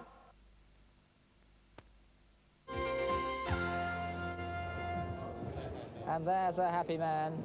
Mr. Eric Moller receives the trophy for the Derby from Lady Trethan, wife of Sir Ian Trethan, the chairman of the betting levy board. Eric Moller, who of course bred this brilliant colt Tinoso, and it's a day he will remember for the rest of his life. Another man who will remember this for a long, long time is Geoffrey Ragg, trainer of Tinoso. First of all, many congratulations from all of us, Geoffrey. Thank you very much indeed, Rob. A really outstanding performance. Well, he won very nicely, and he appeared, you know, through the race, so that, you know, he got the race won all through the race. What does Geoffrey Ragg feel? For a long time assistant to your father, it's his first actual season as a trainer, and he's going to win the Derby. Fantastic. Geoffrey, let's show you the end of the Derby, because he won it so impressively. Leicester said he couldn't believe how easy it was going. We always had him very well placed all through the race. And the awful moment, you've gone to the front. Can you believe it now? Oh, yes, I can believe it. but there was no feeling that something might come from behind? Well, you know, when you hit the front, I think he must have hit the front at least 2.5 out, didn't he? Oh, at least. You always worried in case anything's going to come to you. I kept looking to see, but I couldn't see anything coming, you know. It was absolutely fantastic. Well, Jeff, we were asking Leicester this question. Last year, he wasn't that outstanding horse. He ran and got beaten. Yeah. And he got beaten first time out this year, indeed. But the last 2 times he's looked good, and today, outstanding. How good can Tinoso be? Well, he could be a very, very good horse. Last year, he was very, very backward, and we gave him every chance. He ran a good race the last race. He ran at Newmarket. And mile and a quarter when he ran first time, a little bit short for him. And he showed then, he really sprinted the last bit, that he could be a good horse. And then when he won so easily at Newmarket in the maiden, I thought, well, this horse going to Chester now for the Chester Vase. And then that was cancelled, so we went to Lingfield. And then after Lingfield, well, you know, we knew we had a good horse then. What's the target now? Well, I would imagine we'll probably go for the Irish Derby. And after that, King George, Arcs? I don't know. We'll have to think. And a last question, Jeff. It is the first season, but here you are, well on top of the trainer's tree. What has been the secret? I don't know. A mechanical, electrical genius like you should have an answer. I have no answer. The horse is running very well, and the jockeys are riding well, and as long as it can stay that way, you know, you have your ins and outs of this game. Well, I guess the trainer did his bit as well. But here's the owner, Mr. Eric Moller, with Eric Thompson. Yes, Brough, with me now is Eric Moller trying to light a cigar, celebration cigar. This is the trophy. Eric, would you like to turn around and face the camera? Must be a rather good cigar, that. Are you all right now? You better hang on to that. Marvellous. What's it like winning the Derby? Well, I can't talk. I'm so excited. Is it really a terrific feeling? Yeah, it's all my ambition. I've been riding since I was a kid. Yes? I was a jockey in China, and I won the Grand National in Shanghai. Did you? 1940. Really? On a horse called Going Slow. How does that compare, though, to actually owning the winner of the Epsom Derby? Well, you can't... There's nothing like it. Yeah. Would you like to have ridden him today rather than less? In Shanghai, we won the Derby 3 or 4 times, and we won the Derby in Hong Kong, too. Did you? Yeah. I tell you what, the way he won so easily there, I think you could have ridden him. No, I couldn't have. Not a horse like that. He is something very special, though, the man on board, isn't he? Yeah, that's right. He's an old friend of mine, and we especially have asked him to ride it. Yes. And you bred him yourself. It must make the victory Yeah, so well, much my more... brother and myself. My brother died, unfortunately, in 1980. Yeah. And he was looking out the stud, and I was looking out the business. Yes. And he died, so I started looking out the stud. Yes. And now you brought him to the biggest race in the world. That's right, that's right. But I started with a horse called Orama. Yeah. I bought it in 1943. Yeah. And Harry Ragg rode it in 1944 and won a race. Then he rode it in 1945 and won a race. And Sir George Lambton was training for me at that time. And Harry said, well, when I become a trainer, will you let me be your trainer? And I said, yes. So he's been our trainer since he started. And then his son's taken over last year, so this year. And so that's how it's all family friends. Well, Eric, it's been a marvellous Pleasure. time. Worth waiting for? Yes, certainly. Okay, well, listen, have a very good night tonight. Thank you. But, of course, it was a derby full of drama. One of them actually fell coming down Tattenham Corner, and Brough now is talking to that jockey, Philip Waldron. What happened? Now, Philip, you can come over here. We can give you a look at the action. What happened to you? Well, you know, it was a rough race, Brough, and I'm tracking Sheerwalk, and at the back Walter somewhere. Swinman had to pull up, and I've gone over the top of him, really. They're just at the back there. Yes. For a moment, now we see a tail swirl as the horse stumbles and turns. Yeah, Where my are horse. you? Well, I'm nearly on the ground there, and my horse got up and threw me off. You know. And for a horrible moment, when I think the action goes on, you actually were lying there motionless. Yes, I mean, just winded, really. I mean, I pushed from the gate, and just a little bit winded, really. There's no scratches on Waldron? No, I'm fine. No. And Philip, any reasons for the bumping and boring? No, not really. You know, I think most of the horses are as good as one another, and so consequently they were all sort of trying to hold their position, and it was rough right through, really. Well, I'm pleased you survived. Thank you, Philip Waldron. That's Philip Waldron, and briefly an owner who had 4 runners in that race, who's with us now, Robert Sangster. He's just walking through in here. Robert, who had Salmon Leap, he had Lomond, he had Sheerwalk, and I almost forgot the other one, the Noble Player. Sheerwalk, many people thought was the outsider of the 4, Robert. How surprised were you? Not surprised at all, Brough. Mr. Benson on our programme last night said you backed him at 33-1. Correct. The ground was atrocious, and I spoke to Vincent this morning, and I said, do you think I should come over? And he said, well, if you want a bit of a party, come over, but don't expect any fireworks from horses, because he said the pit, you know, it was waterlogged. So I was very thrilled with Sheerwalk, and Salmon Leap ran a very good race. What happened to Bill Shoemaker, I don't know, because I haven't had a chance to talk to Bill yet. And what about Salmon Leap? Do you think we've seen the best of him? I think you've seen the best of most of these horses in the Derby, because they ain't going to come out of this ground and run well for 3 months, I don't think. I mean, we've had this on, you know, record and history. I wouldn't back anything that ran in that Derby for the next 3 months, to be honest. Sheerwalk, you must have been very pleased with him. Walter was supposed to have said to somebody that he thought it was a very rough race, rather like Philip did. What was his view to you? Yeah, I think it was, but I mean, every race is a rough race. So I mean, we might follow the New Zealand rugby. You know, I'm not going to say anything about it, but no. I think you take what you get, Many of us didn't think that Sheerwalk, well, I made many stupid statements about this Derby, amongst them that Lester Piggott had chosen the wrong horse, but didn't think that Sheerwalk would get the trip. After he is by almost a sprinter, God's Walk, what do you think about him staying? Well, he had to be where Tenosa was somewhere, and I said to everyone before the race, you know, Leicester had organised the skies, heavens to open, and Tenosa's a good bet, because I think, unfortunately, you get the wrong odds when you back Lester Piggott in the Derby, because all the housewives have their money on. But I think he was the form horse, and he was the right horse that won. And finally, Robert, had you here as the winning owner, what's it feel like to be defeated? The world's largest owner, defeated, vanquished, shattered? Never, no. Quite happy. The fighting spirit of the Sangsters. Now we go to the fighting McCreary. Whoop. bookmakers are queuing up all round Epsom Downs, in the rings, on the cheap side, everywhere to draw their money over Tinozo. It's an absolutely marvellous sight. And to use that old expression, bookmakers have done their brains on the Derby. So, John Power, how on earth, when Tinozo start at 9-2 yet on TVAM this morning, you said 3-1 it would be?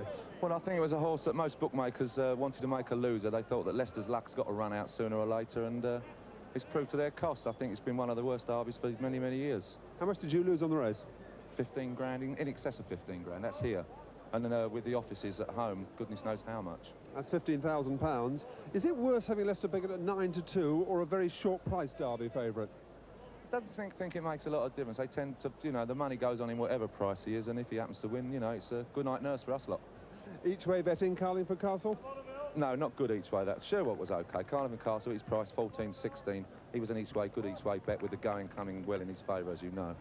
So behind me, actually, are John Power's two sisters. They're also commiserating with him. The punters, great cheers went up for Leicester Piggott when he came in to unsaddle. Leicester Piggott and the Derby, they're synonymous. 17 times in the last 21 years, the Derby's gone to the first and second favourite. Don't blame me if next year at Epsom there isn't a bookmaker here at all. Well, how things went in the Derby is very difficult to capture in 2.5 minutes. You've seen the replay a couple of times, but we will try now to give you as full a run-through as to what happened to your ticket in the sweepstake, to your fancy, to your money. Let's join John Oaksey and go through it. Well, we joined them just before. No, we haven't. We joined them too late. We missed the fall, so we joined them at the moment that Leicester Piggott takes over on Tinozo. What's interesting is to watch Salmon Leap. 1, 2, 3, 4, 5, 6 back there. You see Paddock in the Sangster colours and the white cap with spots. He's just behind Carlingford Castle with the white face. And Pat definitely has to pull out on Salmon Leap. He didn't get an altogether clear run, but I don't think there's any evidence to show he would have been good enough there. You see, he's having to pull round Carlingford Castle. You see Sherwood, who's come right from behind, just getting into contention at that stage. But there's no danger to the winner, but no doubt at all that Carlingford Castle would have made an awfully good jumper, because he really likes to gallop, doesn't he? Sticking out his white nose and really running all the way to the line. But nothing extended El Piggott or Tinozo. He won very, very comfortably indeed from Carlingford Castle and Sherwood, who ran on into third place. But now we can give you the official finishing order. Tinozo, the winner, Carlingford Castle second, Sherwood third, and Salmon Leap fourth. Guns of Navarone ran really well to be fifth. Nar was sixth. Pluralism, who I didn't see in any trouble on the turn, was seventh. Then Morcon, eighth. Ptolomeo was perfectly well placed halfway up the straight, but didn't stay, I would think, and finished ninth. Gordian was well behind coming down the hill, made some ground later on to finish 10th. The Noble Player I didn't ever see with a chance. Mytilene was 11th. Mytilene, one of the early leaders, 12th. Naorian, also up there early on, was 13th. Wassel, again, sadly, a disappointment, a bad disappointment in 14th. Tivian 15th. Lomond was an inexplicable failure. Well, I believe we'll be able to talk to Bill Shoemaker presently. Lomond finished only 16th. Appeal to me, the rank outsider, 17th behind him. Then the challenge from America was no good, I'm afraid. Sloopy was 18th. Holmbury, 19th. Holmbury may have been slightly involved in Yarwa's fall. Not his fault, I don't think, but he was in front of Yarwa when it happened. And 20th and last, Zoffany. The faller, poor Yarwa, doesn't seem to be any the worse. And now, I think that Bill has the great American Bill Shoemaker. I mean, Brough has it. In fact, it's Derek, John, but we do have Bill Shoemaker. Only 16th on Lomond. What went wrong? He really couldn't handle the going at all. The ground was too soft for him, and after he broke well out of the boxes, and after that he just couldn't run at all. I noticed you on the far side, you were scribbling away just to stay with them. To try to make him pick it up, and he couldn't do it, so yeah. I just eased him the last part of it. Had no chance. It must have been very disappointing to come all this way. Lomond was obviously fancied, and to finish out the back door. Well, it's always disappointing when your horse doesn't give you a chance and doesn't run well, but no, I enjoy coming here. I enjoy the people, and it's been great. Are you going to come back next year? Well, who knows? I hope so.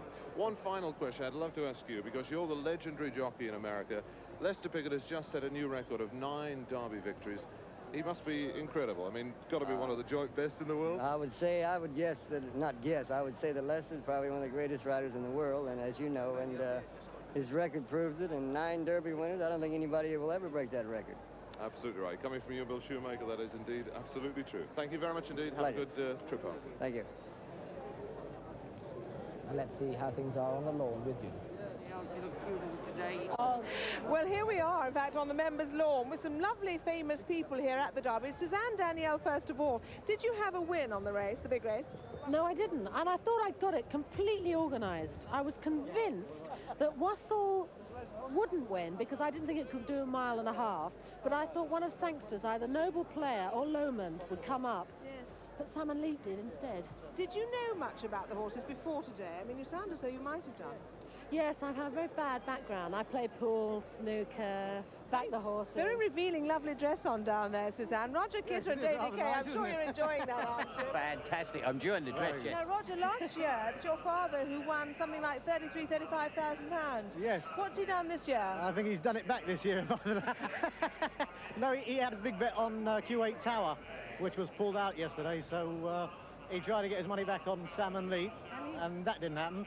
I heard a shot before. I hope it's not him. Have a glass of champagne with him, I think, as well. Yes. Bernie Hello, Judith. Winters, hello. How are you again? I saw you earlier on the program. I'm fine. Did you win on the race? I had the 2nd and 3rd, which was miraculous, really. Does that mean you've made money, though?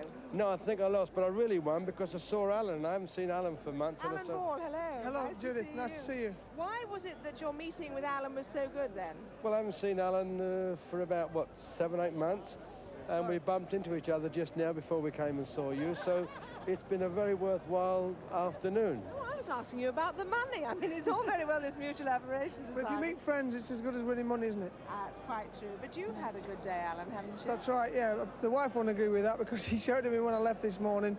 But I'll say I've come with a couple of the lads, and it's great. I love my racing, and what more can you want? It's fantastic. I didn't back the winner, but still. Did you back the winner, Judith? Yes, I did, actually, amazingly, and number 4. So for once in my life, I've done quite well. Good. Thanks all very much for coming to talk to us. Have a good rest of the day. Thank you, Judith. Right, thank you. Hello. Plenty of fun and games, but of course the racing show goes on. It's been going on up north as well. Let's get a result from there. Starting as the 245, won by number 16, Prince Reviewer, at 14-1. Second, number 6, Yelled, 4-1. And third, number 8, Miss Love, the 6-5 favourite, 12 round. 320, first, number 13, Treasure Hunter, 12-1. Second, number 20, Ben's Birdie, 7-2 joint favourite. And third, number 10, Don Presto, 11-1. Decorative was the other joint favourite. Non-runners 3 and 25 and 12 round. Finally, the 4 o'clock, won by number 23, Another Hit, at 5-1. Second, number 22, Super Warrior, 12-1. Third, number 24, Little Worker, 20-1. And the fourth horse, number 15, Auspicium, the 7-2 favourite. Non-runners, number 7 and 14 and 16 round. Well, my next duty is no pleasure at all, because we've just had the absolutely tragic and shocking news that the great show jumper, Caroline Bradley, who was riding in the Suffolk show today, she was second in a competition, and afterwards she was taken very unwell and she collapsed and died. So Caroline Bradley, who gave people so much pleasure, had brilliant performances on the whole string of horses. Remember her on that lovely little stallion, Marius. Caroline is not with us anymore. So the show does have to go on, and our next race is the Woodcote Stakes for 2-year-olds. 2-year-olds over 6 furlongs, which is a long way this time of year, the furthest they have to travel. Let's get the runners and riders listed by Graham Goode. There are 10 of them. Number 1 is Any Business, 5 Sylvan Barnum, 6 Adams Peak, now ridden by Brian Rouse, 7 Anything Else, 8 Captain Crumpet, 9 Dunant, 10 Forzando, 12 In a Nutshell, 14 Baroda Bay, 15 Yankee Bond, 10 runners. One of those races where you've got an obvious possible here. Sylvan Barnum, trained by Philip Mitchell, literally just across the other side of the track. He's at the 1.25 miles really. Forzado ran very well last time, has to be the danger. And of course the man Pigger's on a horse which in theory is an outsider, Dunant, but he is, as you know, an invincible man round here. Let's see how they met. Forzando, the 6-4 favourite. Sylvan Barnum is 4-1. Any Business 6-1. And Captain Crumpet at 10s. Baroda Bay is 14-1. That's drifting, opened up at 7s. Anything Else and Adams Peak and Dun and All at 20-1. Yankee Bond is 50-1. And In a Nutshell also at 50s. All 10 are quoted.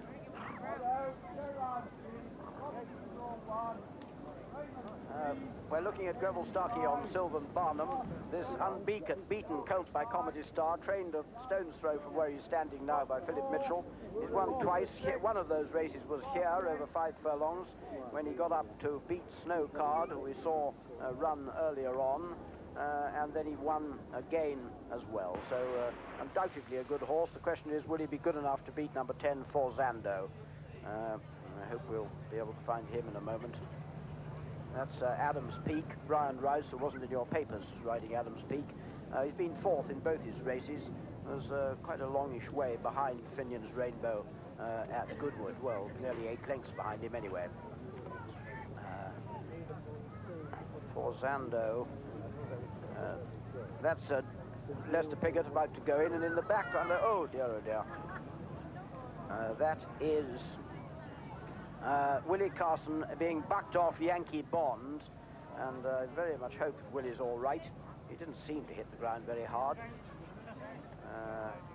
Still kneeling, he's up on his feet now. And Yankee Bond has been captured. I don't know whether Willie's going to feel right enough. Forzando's gone to 11-8 favourite. We'll see whether Willie gets up or not. Lester Piggott out to the background on Dunant.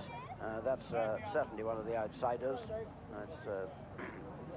Was a long way behind King of Clubs at Newbury, second time he ran. Haven't seen Forzando yet.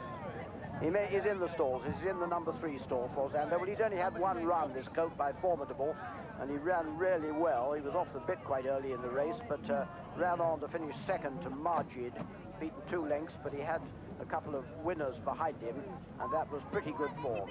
So getting £5 from Sylvan Barnum on this heavy going, Forzando's very obviously the danger. Willie Carson getting the leg up back again on Yankee Bond. Yankee Bond, colt by Giboulet, who hasn't run yet, having his first run. He cost 25 pounds a yearling, and I wouldn't think Willie just at the moment thinks he's worth it. Sylvan Barnum has gone to 72 from 4s, right at the back there. Some Adams Peak going in over on the far side. And In a Nutshell is drawn 1. Philip Robinson on In a Nutshell. But as Adams Peak goes in, over to you, Graham Goode. Number 7 stall, Yankee Bond, still vacant. Willie Carson at the back. The horse has the blindfold on. Stall number 1 In a Nutshell. I also saw Captain Crumpet playing up down at the start. The Yankee Bond now safely in the stalls, that's it. They're all in. 6 furlongs the trip, and they're on their way. Captain Crumpet and Adams Peak break out very smartly. Dunant to Lester Piggott towards the left of the picture, and Any Business now, in fact, disputes the lead. Any Business in the lead from Yankee Bond in second place. Then comes Adams Peak towards the right of the picture. The back marker at this stage is In a Nutshell. And it's Any Business in the lead, just cutting across Willie Carson there on Yankee Bond a bit. Adams Peak next to the rails, he's headed Captain Crumpet, but it's Any Business, Philip Waldron in the lead, from Yankee Bond in second place. Then comes Captain Crumpet, Adams Peak next to the rails. These are then followed by Baroda Bay and Dunant, and behind Dunant, Sylvan Barnum, and then Anything Else. But it's Any Business still in the lead, well past halfway, 2.5 furlongs to go. Any Business in the lead with Captain Crumpet switched towards the outside. Adams Peak next to the rails, Yankee Bond in behind these. Then comes Sylvan Barnum, the favourite Forzando is last. Just over a furlong to go, and it's Any Business in the lead from Captain Crumpet in second place.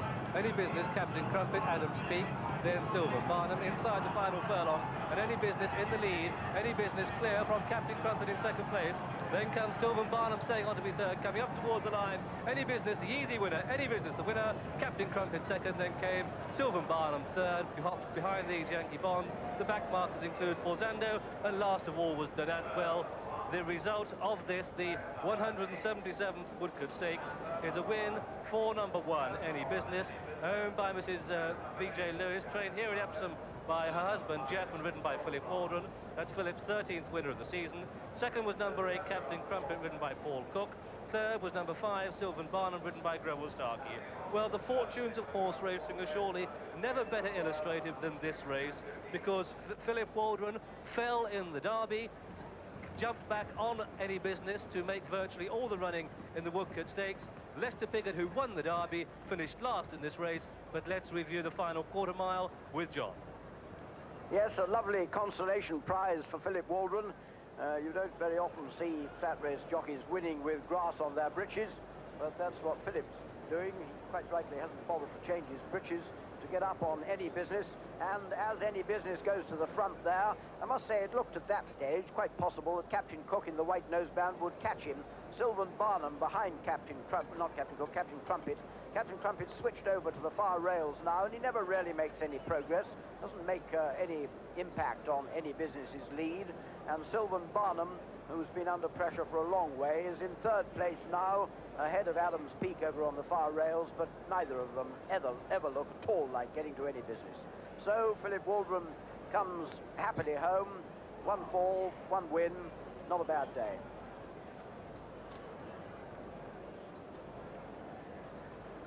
And 1 fall, 1 win, and I think the bookmakers won't be going for any submissions, because Falzando and Bruce Raymond, the favourite, finished a long way in arrears, never really got into the race at all. But the helter-skelter of this 6-furlong track was clearly illustrated, because after a couple of furlongs, Philip Waldron had to come across Willie Carson on Yankee Bond, and Willie just had to check there. Also in the picture with Any Business, that's the winner on the left, is Anything Else, Pat Edery, the one with the jockey with the sash on number 7. Anything Else, there's our winner, Any Business, a 5,400 guinea foal, a son of music maestro, winning his second race from 3 starts, trained here by Jeff Lewis.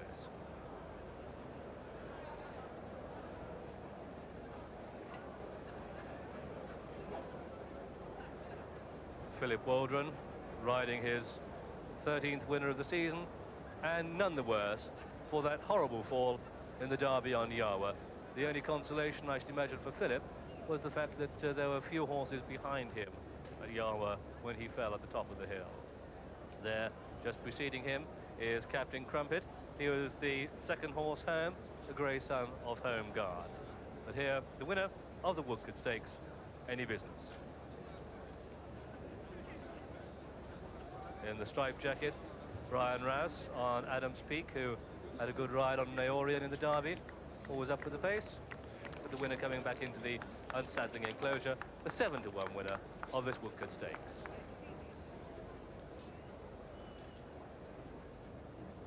Is my mic turned up? And now we have the starting prices. First, number 1, Any Business at 7-to-1. Second, number 8, Captain Crumpet, 8-to-1. And third, number 5, Sylvan Barnum at 4-to-1. Zando is the 11-to-8 favourite and 10 round. Well, you can't get more complete turn of the circle than that. Philip Waldron falls in the Derby and then goes and wins it, and L. Piggott whizzes in the Derby and actually finished last there. But more reflections on the Derby and the close down the Derby day after we take this break.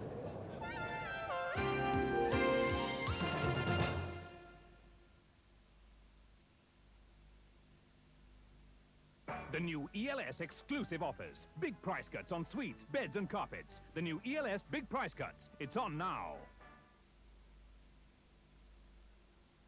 Now pour on custard the new easy way with new easy custard from Farmer's Kitchen. Nothing to mix, no lumps, no waste. Heat it or eat it cold. Just pour on custard the new easy way. New Farmer's Kitchen Easy Custard.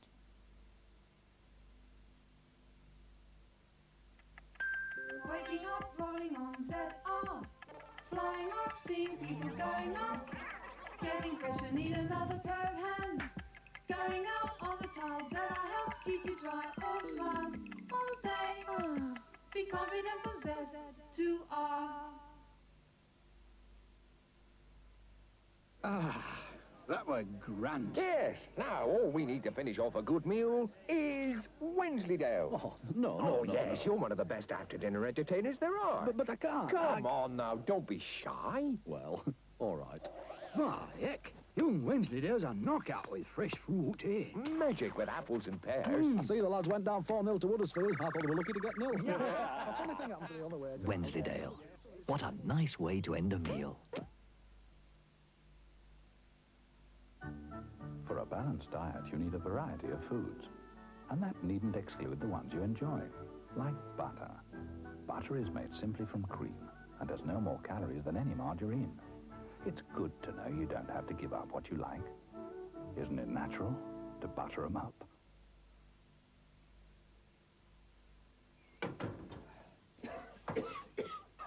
Hello, darling. Hello, Mr. Pastry. What's that? The staff of life, a wholemeal loaf. Snap. Ah, yeah. But you can't beat the real McCoy. This is the real McCoy. New Hovis whole wheat, baked with wholemeal flour and wheat bran. But mine's as light as a feather. It's good for you, all that wheat. Ooh, I know, and mine has added fibre. look at that. As brown as a... Blackberry? Nice one, Cyril. Well, they've had more practice. Don't say brown, say Hovis whole wheat.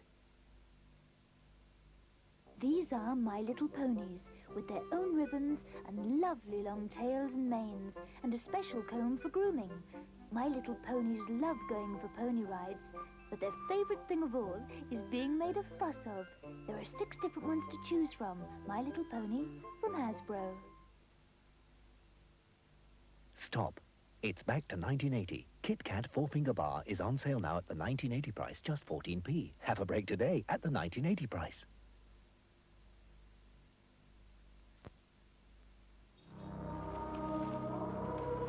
Do us a quick cod and chips, Bill.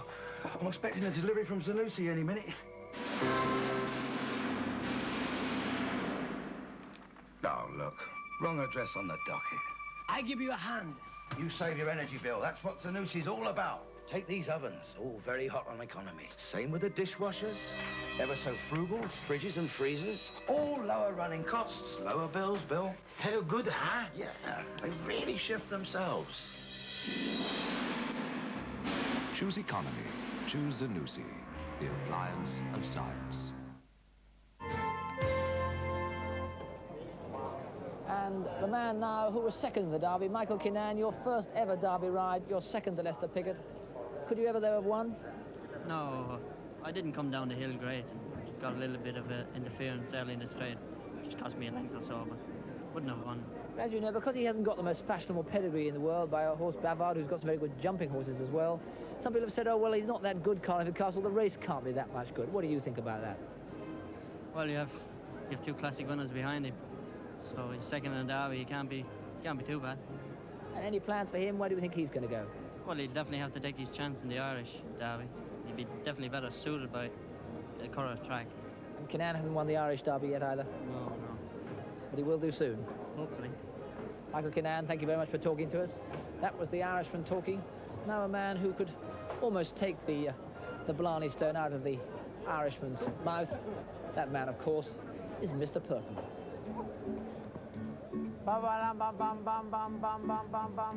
Well, here we have the lovely Derby, and I've really put up a fight. But I have to tell you, if you heard my song, for the 3rd year I got it right.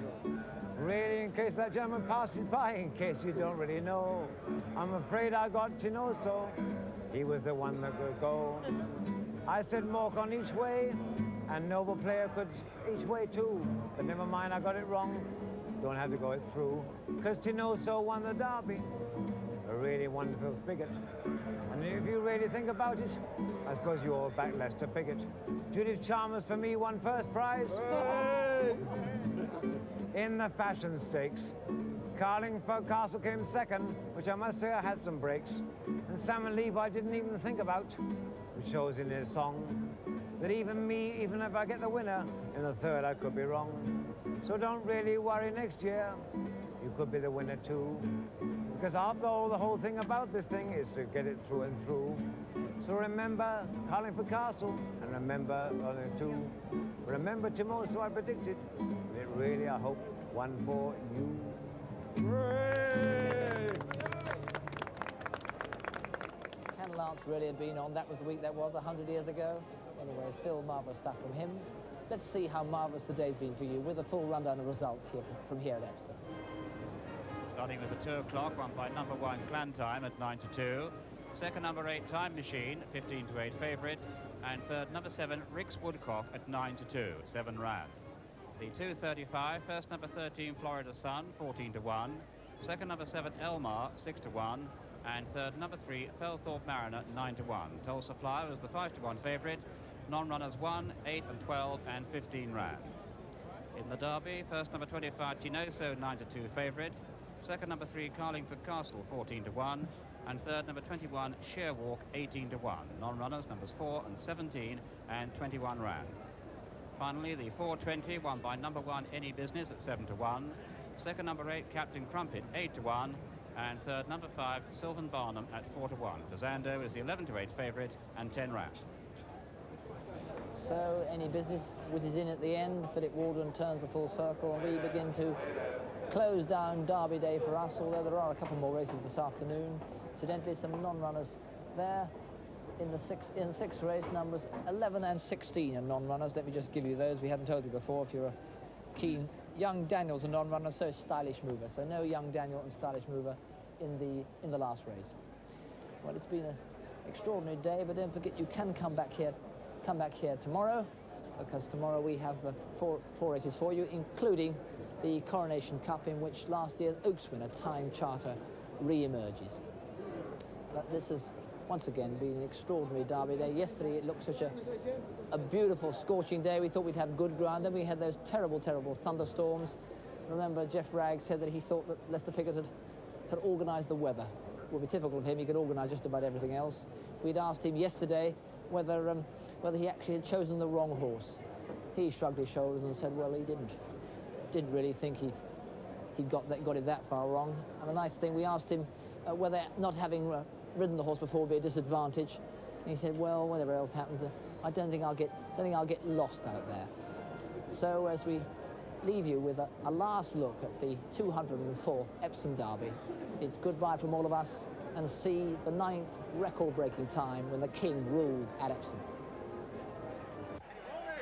1.5 miles, that's it, 12 furlongs the trip. Holmbury, the one nearest to us, smartly into his stride. Holmbury disputing the early running in the early stages. From Goode in second place, then just in behind these comes Nar, and up on the outside, Sloopy going very well on the very wide outside with Naorian, and it's Sloopy on the extreme left of the picture who leads the overall field. From Naorian, walk on up there, Toynoso not too far away, and as they continue their uphill journey, very, very closely grouped indeed, with Sloopy now being headed by Naorian, and it's Naorian in the lead, from Sloopy in second place.